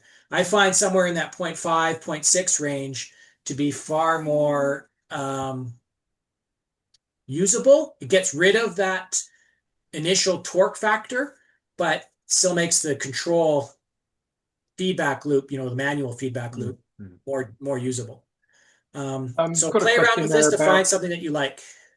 We've got a question there about whether this is added on top of the ramping coming from the RC transmitter or Arduino or whatever. So I believe it's just going to be whichever one has the highest, the greatest amount of time it is going to take it. So if you have an RC transmitter that says it has to take 5 seconds to go from 0 to full speed, and the ESC has got a 0.6 seconds, well, the ESC isn't going to receive the signal to say speed up to full speed for 5 seconds. So in that case, the RC signal will win. If it was the other way around, it'll add on, right? Because let's say your RC, and when you say ramping on your RC on the FR Sky transmitters, that's something called slow. So let's say you set that slow factor in your transmitter to 5 seconds. So it will take 5 seconds for it to reach 100%. But then this is going to go, okay, now you want 100%, and it's going to apply its ramping to it as well. So depending on where it is, it could add on an additional 0.6, or it could be adding on at each step along the way a 0.6. So you just get, a little bit more. So in effect, yes, it's going to add together. I wouldn't do that. Sorry, that was my question. Is it like best practice then to just manage all of your ramping in one place, either at the motor controller level or at the transmitter or at the whatever TC or whatever it is? Yep. So there's two factors, two things that you're going to play with on your transmitter. One is expo, right? So you're going to put a curve in there. So as you move it, it doesn't, go immediately up to really high. So you've got expo, and then you've got the slow function. I would, how is slow different any weird interaction, I would do it one place or the other. Okay. Cool. That makes sense. And what's the difference between slow and wait? If you're familiar with like the ethos. Yeah. So wait is you saw before you had the graph, right, of how far it moves. So weight is how far does it move along that graph. So if you have a weight of 100, it means it's going to give the full range of 100. If you put the weight to 50, that means it's going to shrink down the output and scale your stick. So if you move the stick to 100%, it's only going to output 50%. Okay. That's what weight is. It's equivalent in the old radio systems to endpoint adjustment. So it's basically like a modifier, like a you're modifying by that 0.5 essentially. Yeah, you're multiplying so it's a scale factor. Okay. And if you look at the curve, it's adjusting the slope of the output, right? Yeah. And slow takes how long it's going to take to get there. And then expo is, you'll see that the curve gets a bit of a curve. So as you move, say 25% of the stick, it's only going to output 10%.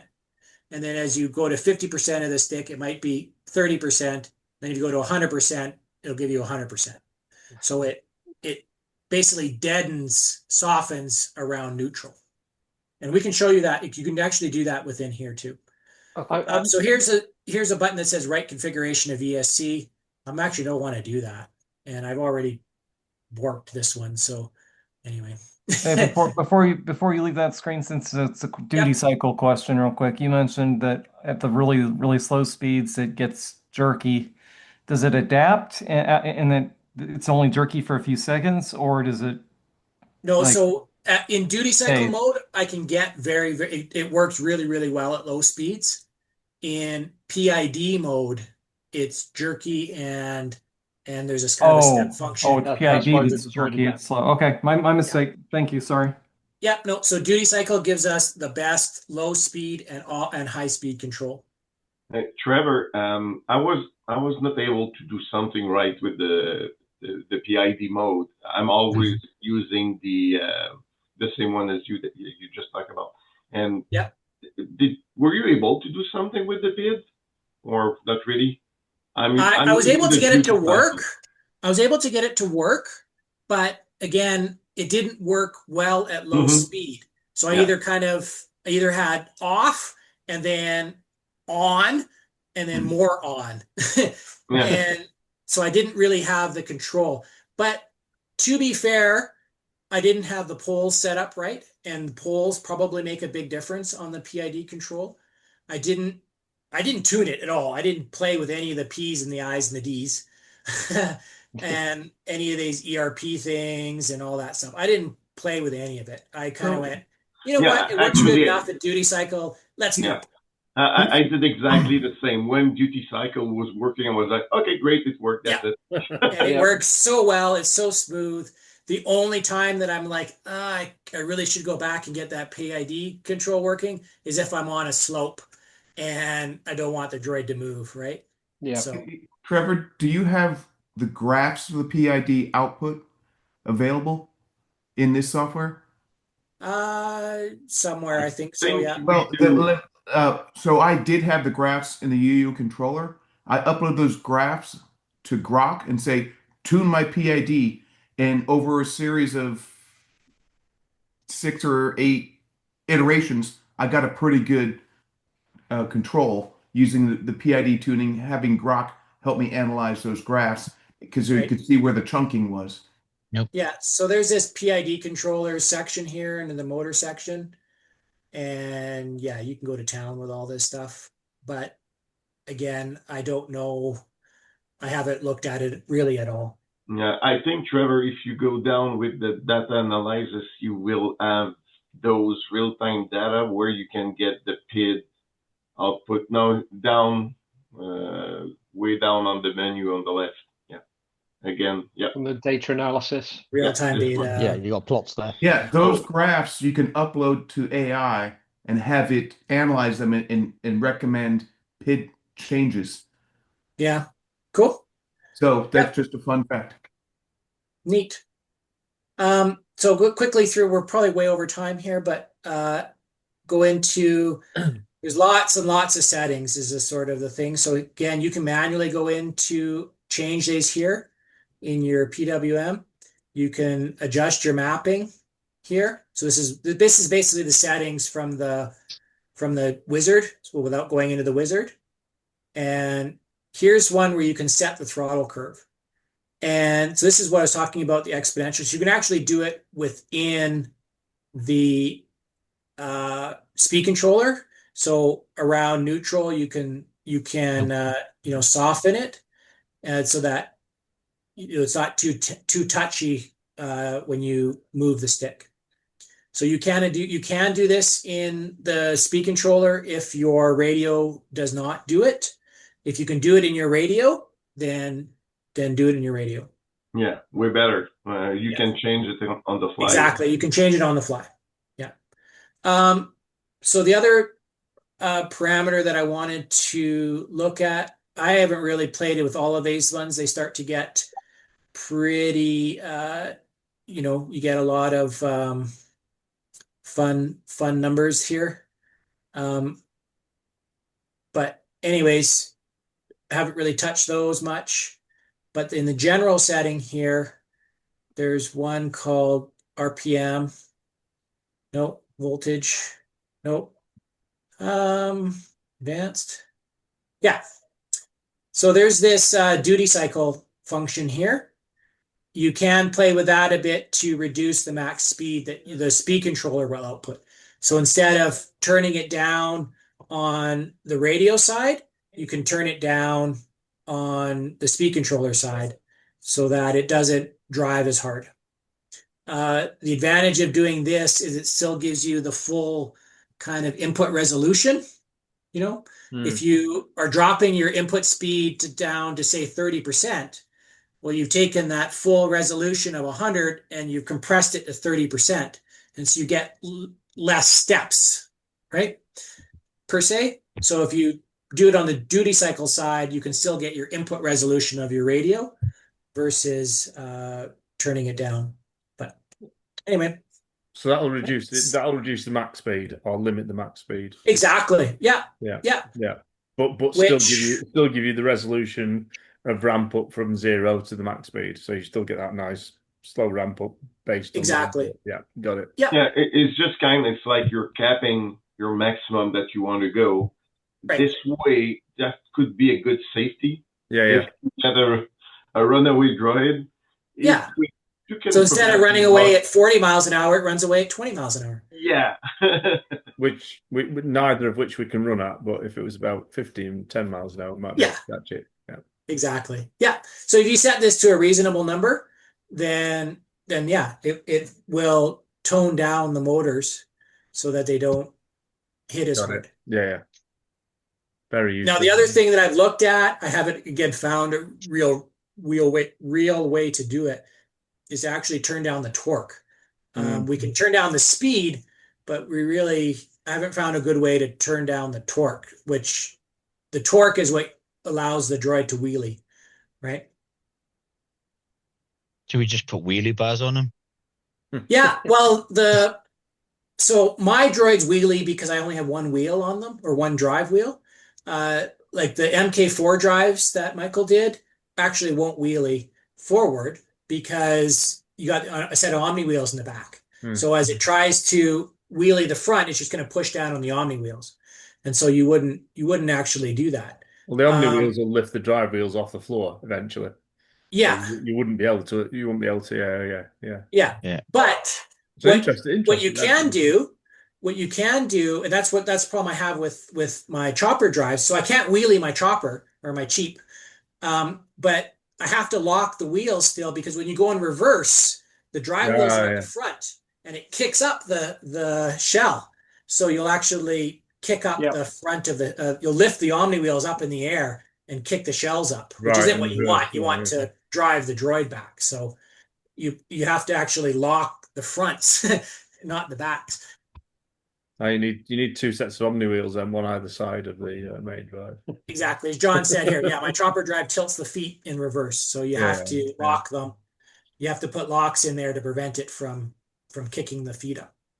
But when you're puppeteering, you'll get used to the limits, don't you? You kind of you know what you do.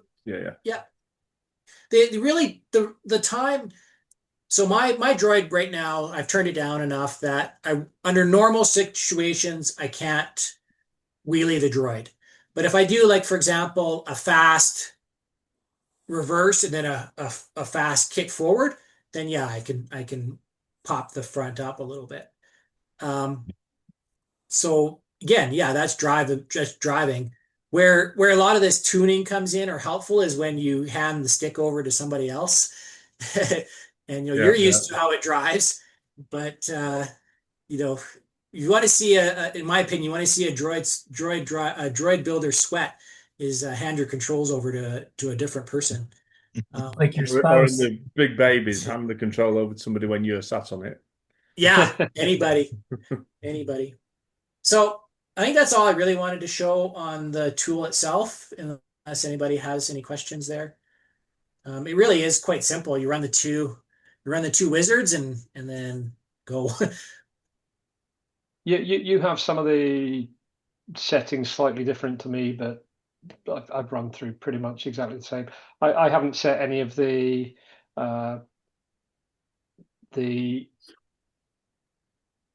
within the controller. I haven't set any EXP or anything like that. I've just left that as default. Right. Yeah, Steven, I did exactly the same. Keep it at default, then do it on the controller itself, the remote, because like I said, you can change it on the fly. You say, okay, it's not going fast enough. Okay, I will just change the setting, and well, you're done. That's it.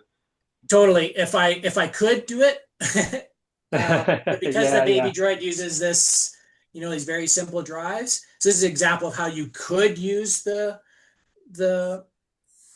ESCs to tune your settings. But I mean, what we're showing people tonight isn't the only way to do it. Yeah. We would encourage people to experiment safely. Exactly. Yeah. Exactly. And do it here. And I've unfortunately messed up my drives. I'm not sure you guys can see this, but I can stop sharing now. One going faster than the other. Yeah, I've changed the settings. Okay. So now you can see that as I drive them, you can see this one stops before this one. All right. So they're You need a behaving bit of tape differently. or something on them. Yeah. Black against black. Yeah, it's really hard to see, but that's what's happening now. That's because I changed that ramping speed thing. Right. Okay, yeah. So one other fun thing that you can do, and what I recommend, I'll just share again. Share screen. How do I do that? Share button. One thing you can do is you can actually save your configuration. Save your motor configuration or whatever, and your app configuration. And so what I usually do is I actually save my app configuration after I've done the first one, and then I'll dump it into the second one. So I don't have to run through all the wizards again. I can just dump that in. That was what you're saying about making sure you've got the wires connected in exactly the same sequence. Exactly, right? So then you can, yeah. then you can dump them over. So I now was speaking to Lee I can recover Towers. this. So then I I can was just go speaking over to Lee here and I Towers can- as well. He says he has one configuration that he just puts into every ESC he buys.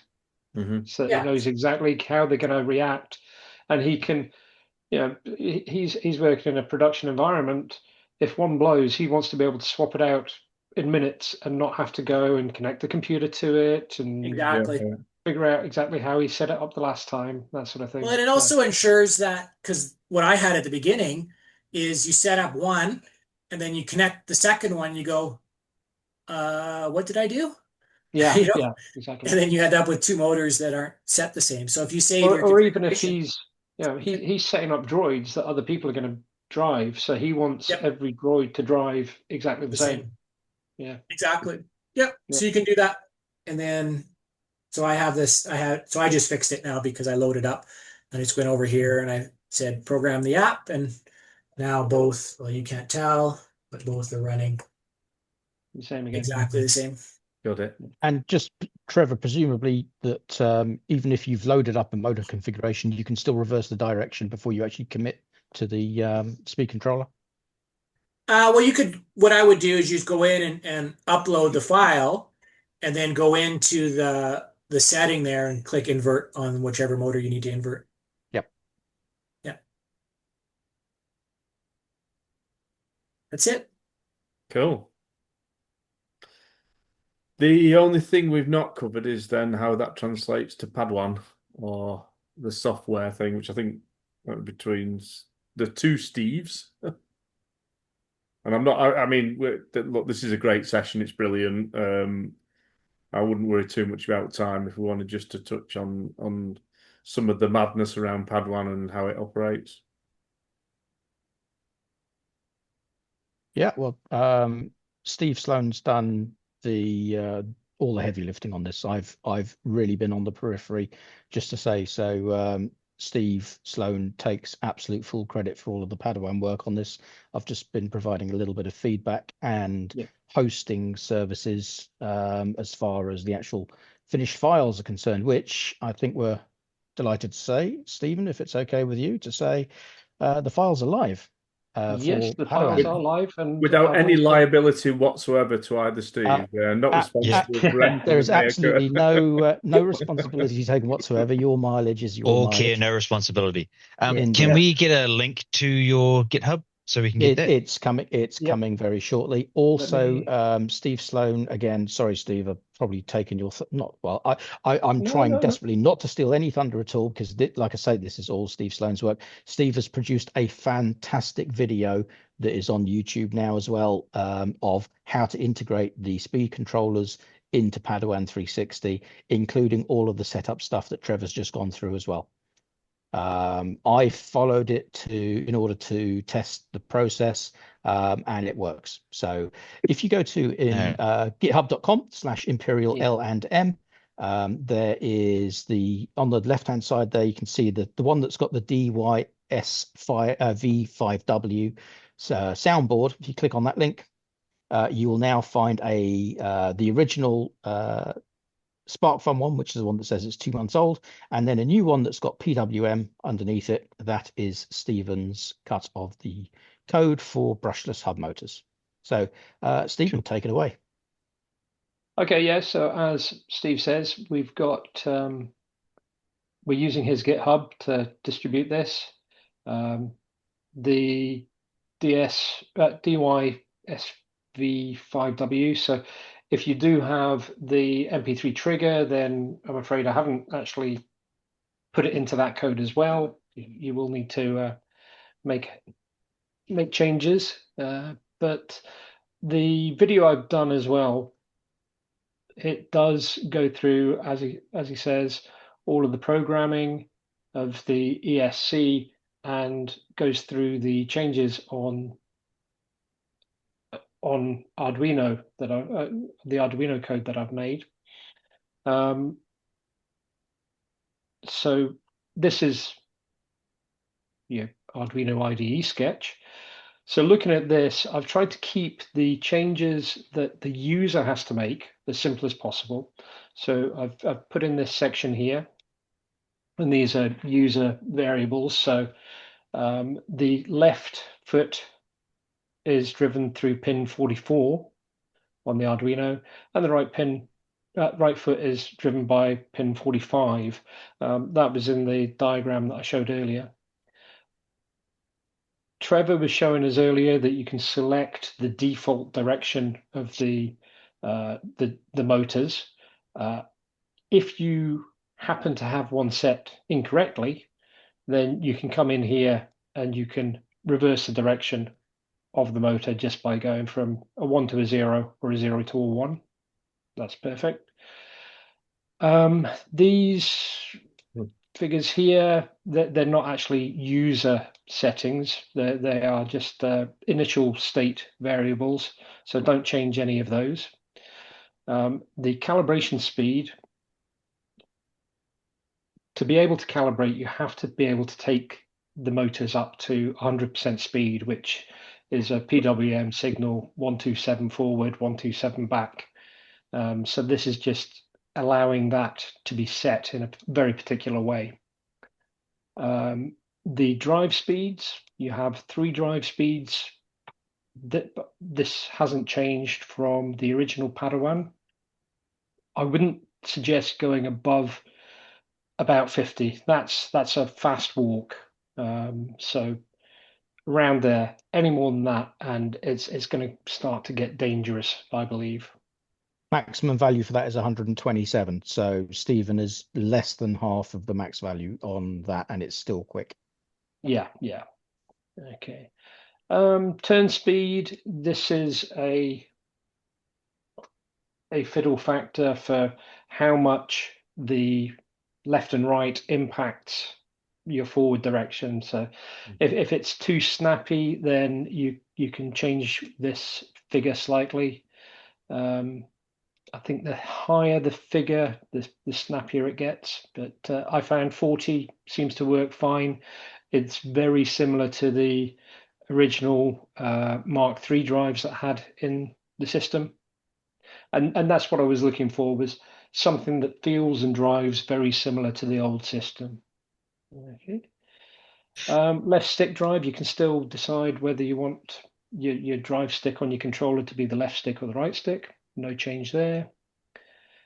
And then finally, I've put in a few little lines here, which are to adjust the ramping speed of which is what Trevor was talking about, how fast it will go to maximum and then back to minimum speed. So I've actually got it set for 200 milliseconds. It seems to work for me. Again, your mileage may vary, but it seems to work for me, and it works very similar to the old system that I had. One thing I did find, though, was with the brushed motors, the ramping within the within the Padawan code never actually really worked properly, because it would start to ramp down, but as soon as you went into the dead zone, it would say, right, switch off, because you're in the dead zone and we don't want any speed on your motors. So it would ramp down and then just suddenly drop to zero. Would that be the controller side of things doing that? No, it's within the software. So Okay. I've modified the software very slightly, and I've put in this this ramping dead zone delay. So when you go into the dead zone, it will still ramp down for another 200 milliseconds before it actually switches to zero. And 200 milliseconds is really nothing for that.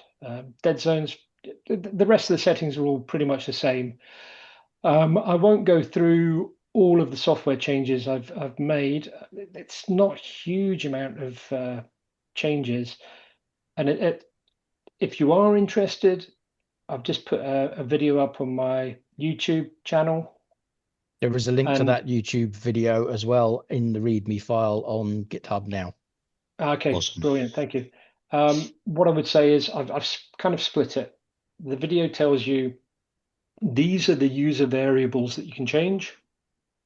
And then there's a break and it says, if you're interested, here's the other code changes. Feel free to watch them. Otherwise, jump to this time code and look at programming the ESC, because I know a lot of people, this is just bamboozling. So I tried to keep it as simple as possible, as you are just changing these numbers effectively for your 3 speeds. And if I also, just to mention that those 3 speeds also will, the speed of your droid will depend on 2 things. It'll just depend on the size of the hub motors you've got. So 4-inch will be slower than 5.5-inch. And it will also depend on the voltage that you're running your system at. So a 24-volt system will run faster than an 18-volt system. And the weight of your droid as well. If I just change my camera setting here, hopefully you can. I've lost myself, so you've got that focus issue again. I've got my blur on. Yeah. Unfortunately, Zoom doesn't like this camera very much. It just cuts back on the. Oh, that is very blurry. You got your hand model settings going again. Focus on my hands. You've got virtual background, have you? No, I haven't got blur background on. Oh, really? Okay. No, he did it last time. It's got his hand model stuff going. It seems to automatically focus on. You've got lovely hands, Steve. You just have to print it all in pink. Print it in pink layered instead. Yeah. I've got a piece of tape on there so you can see anyway. I've got. It's blurry, but there's the Arduino ADK. Here's the ESC, and then here's the controller, which does go into focus. Literally your hands, isn't it? It's fantastic. Yeah. I know. Hand models. His hands are pin sharp.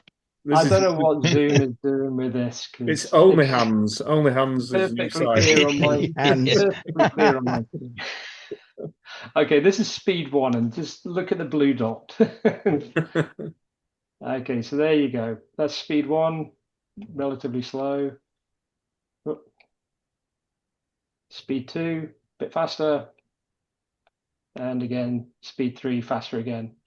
Now, the way you put it into calibration mode, and I do explain it in the video, is you have to hold all 4 of the triggers and corner buttons.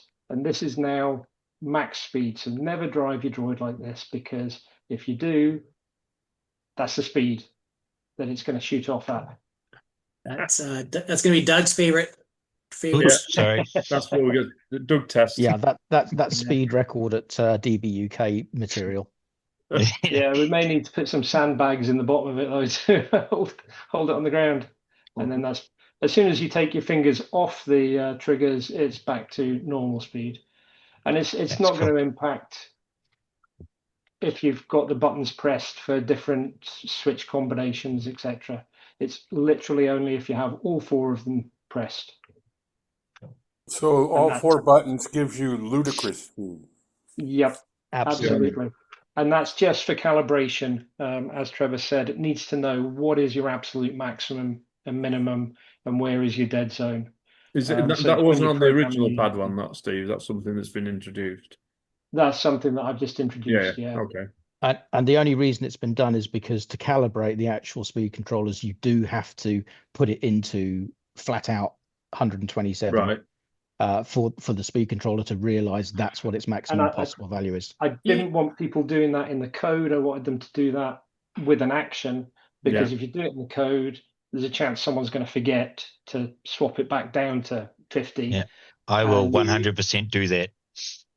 So you can in the ESC tool there, when we get to that screen there, you can just manually input the values too if you know that they're always going to be the same. Yeah.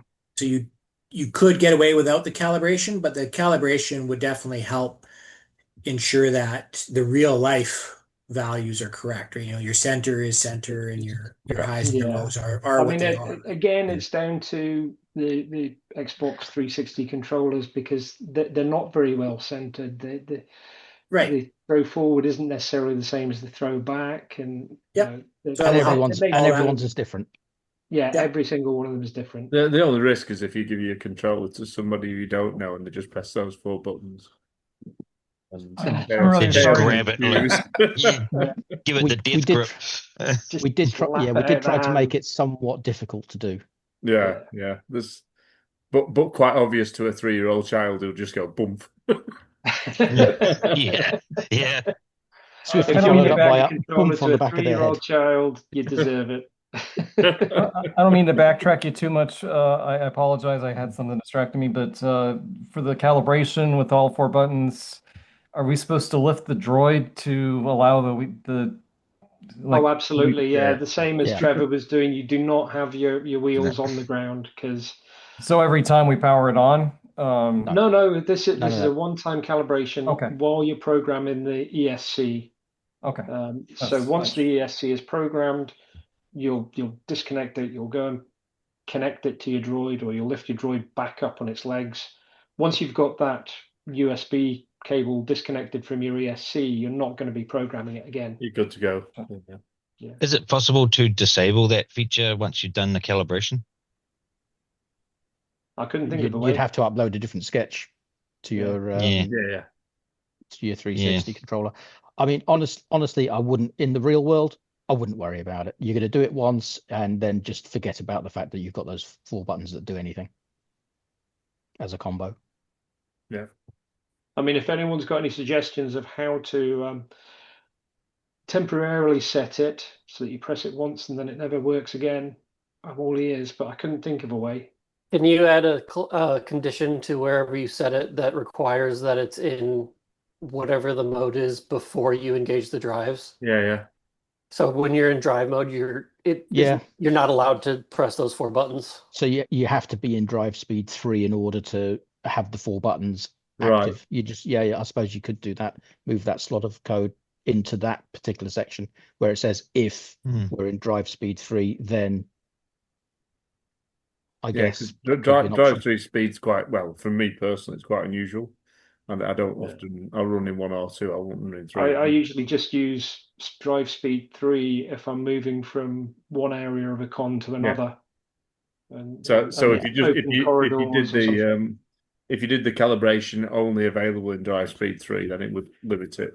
The only times I've had to use speed 3 is when I've been on carpet and to sort of get it going. Yeah. But that's what Jim was saying, is that if you limit the 4 buttons only to 3, the chances of it ever going wrong is nil, because you'll always your control will be 1 or 2. If you hand it over to somebody, it'll be 1 or 2. Yeah, I mean, we could even put like a 5th button in there, so you have to have all 4 shoulder buttons plus letter B or something like that. Yeah. That would be easier. I think that's all right on. But what I was kind of getting at though was the like is there like a drive mode 0 where there's no when you press play, right, or you press start and it goes from circling to the top left corner? Mm-hmm. Yeah, but that's the last time that you'd want to be able to command full speed is out of drive mode. Right, but do you ever do people actually take it out of drive mode when you're? Yes, all the time. Okay, Yeah. you do that instead of pulling the battery. Well, whenever I hand if I'm going to hand my controller to someone else, I will take it out of drive mode, so all they can do is turn it over and make if you just sounds. put your controller on a table, you'll move it on to out of drive mode. So putting that feature in out of drive mode to me wouldn't make sense. As someone found out today, yesterday I think it was, someone put their controller in a pocket and drove off. Move the sticks. The button, Yeah. Those keychain fobs are handy too for like a redundancy. I have one of those like on my person at all times that can just shut off the droid at the battery. The ones that just I don't know if somebody asked you. One other option would be to put a physical jumper on the board so that you have to plug in something, drive a pin low or whatever externally before it can go into that mode. Potentially, but then there's still the potential of someone leaving that jumper in there. Yep. You could go, well, the jumper's in place, you can't go into drive mode. Yeah. What we've tried to do with all of this is basically make it as simple as we can for the average Joe. Because you need to go up to 100% speed. Yeah. Yeah. There's oh, sorry, I thought I was sharing there. This I have a code question. here is just where it's deciding whether it's in calibration mode or not.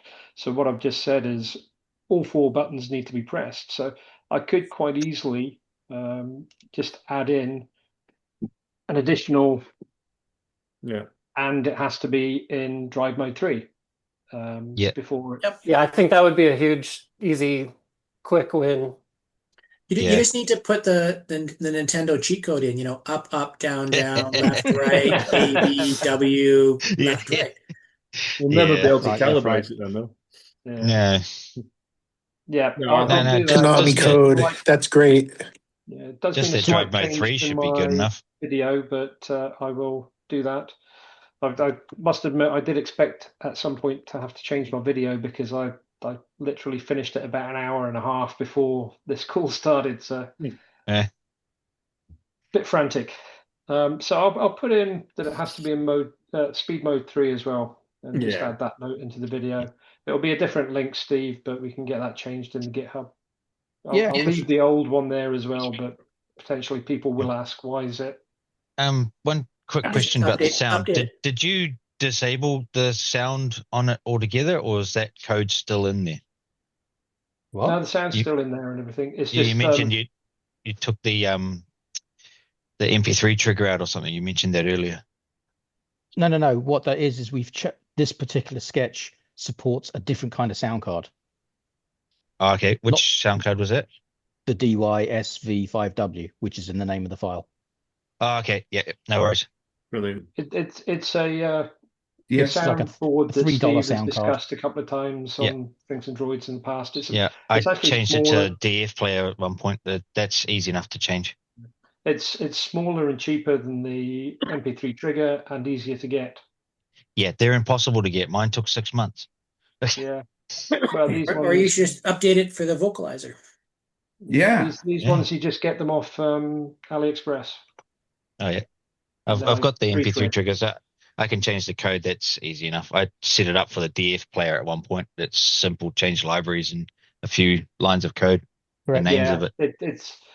I changed mine from MP3 trigger to this DY SV5W.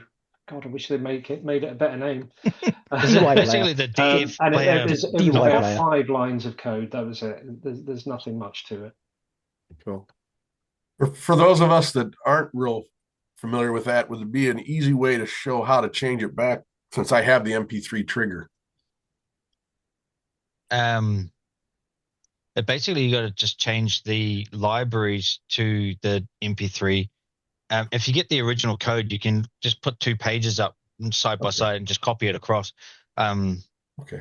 I didn't have that when I did the DF player, but it was simply just change it from MP3 trigger to DF player, wherever it said that, and change the libraries, and it worked. Do you want me to chuck the code into the standard one as well? Well, actually, if I may, when you actually look at the code, the DY player code, it's still got all of the MP3 trigger stuff in there as well. It's just commented out.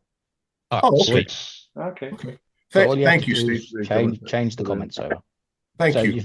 For those who don't know on Arduino, if you put a double slash in front of a line of code, the sketch ignores that particular line. So when you guys get a chance to go and have a look at Steven's code, you will see, for example, that / include mp3 trigger.h is commented out. The very next line says # include dy player arduino.h. So the libraries basically, one is commented out, the other one's commented in. Okay. Thank you. This should be a simple fix. Switch to whichever one you want. I have it set up for the DF player too. If anyone wants that code, it's up on my GitHub. The name is Darth Cooney. You can find my GitHub there. Cool. Brilliant. Well, I mean that was an incredibly useful session, I think. Any final questions on anything to do with these hubless motors, Padawan controllers? So brushless motors, not hubless. I need to stop saying that. Yes, it's you that started that. Oh, me. Look, I take it. It's my fault. It's my fault. So things like the wiring, the pinouts, and all that sort of stuff is also included in the video. I know we haven't talked about that here, and I know we are kind of chomping through time. But all of the actual wiring to the 2 new speed controllers is on there. One thing that Trevor mentioned, and I will reiterate, is to not double up your power wires that come out of your ESCs. You do need common grounds to both of them, and you do need the signal wire to each one individually. So the black and the white wire that comes out of your ESC, that's on like a servo style cable, that's great. The red wire, if you want to power your Arduino using 5 volts that comes out of that BEC, please do just use one of them. What you're going to have to do is you're going to have to remove the pin because it's a female pin, cut the end off, crimp on a male pin, pop that into the 5 volt plug. Also, you're going to have to do the same for the ground. Well, in fact, all 3 wires, you're going to have to change them from female to male because it's the wrong gender as far as the plugs on a Arduino ADK board are concerned. But do not mix your 2 positive 5 volts. Do not sort of squish those together and stick them in the same plug, please. You don't ever want to do that on any power supplies. Indeed, yeah, we mentioned, yeah, Trevor did mention it earlier. I'm just sort of wanting to make sure that we reiterate that for those who are sort of just woken up a bit more towards the Padawan side of this particular chat. Yeah. Perfect. Okay, right. Oh well, I'm going to stop recording now. Then you can all swear.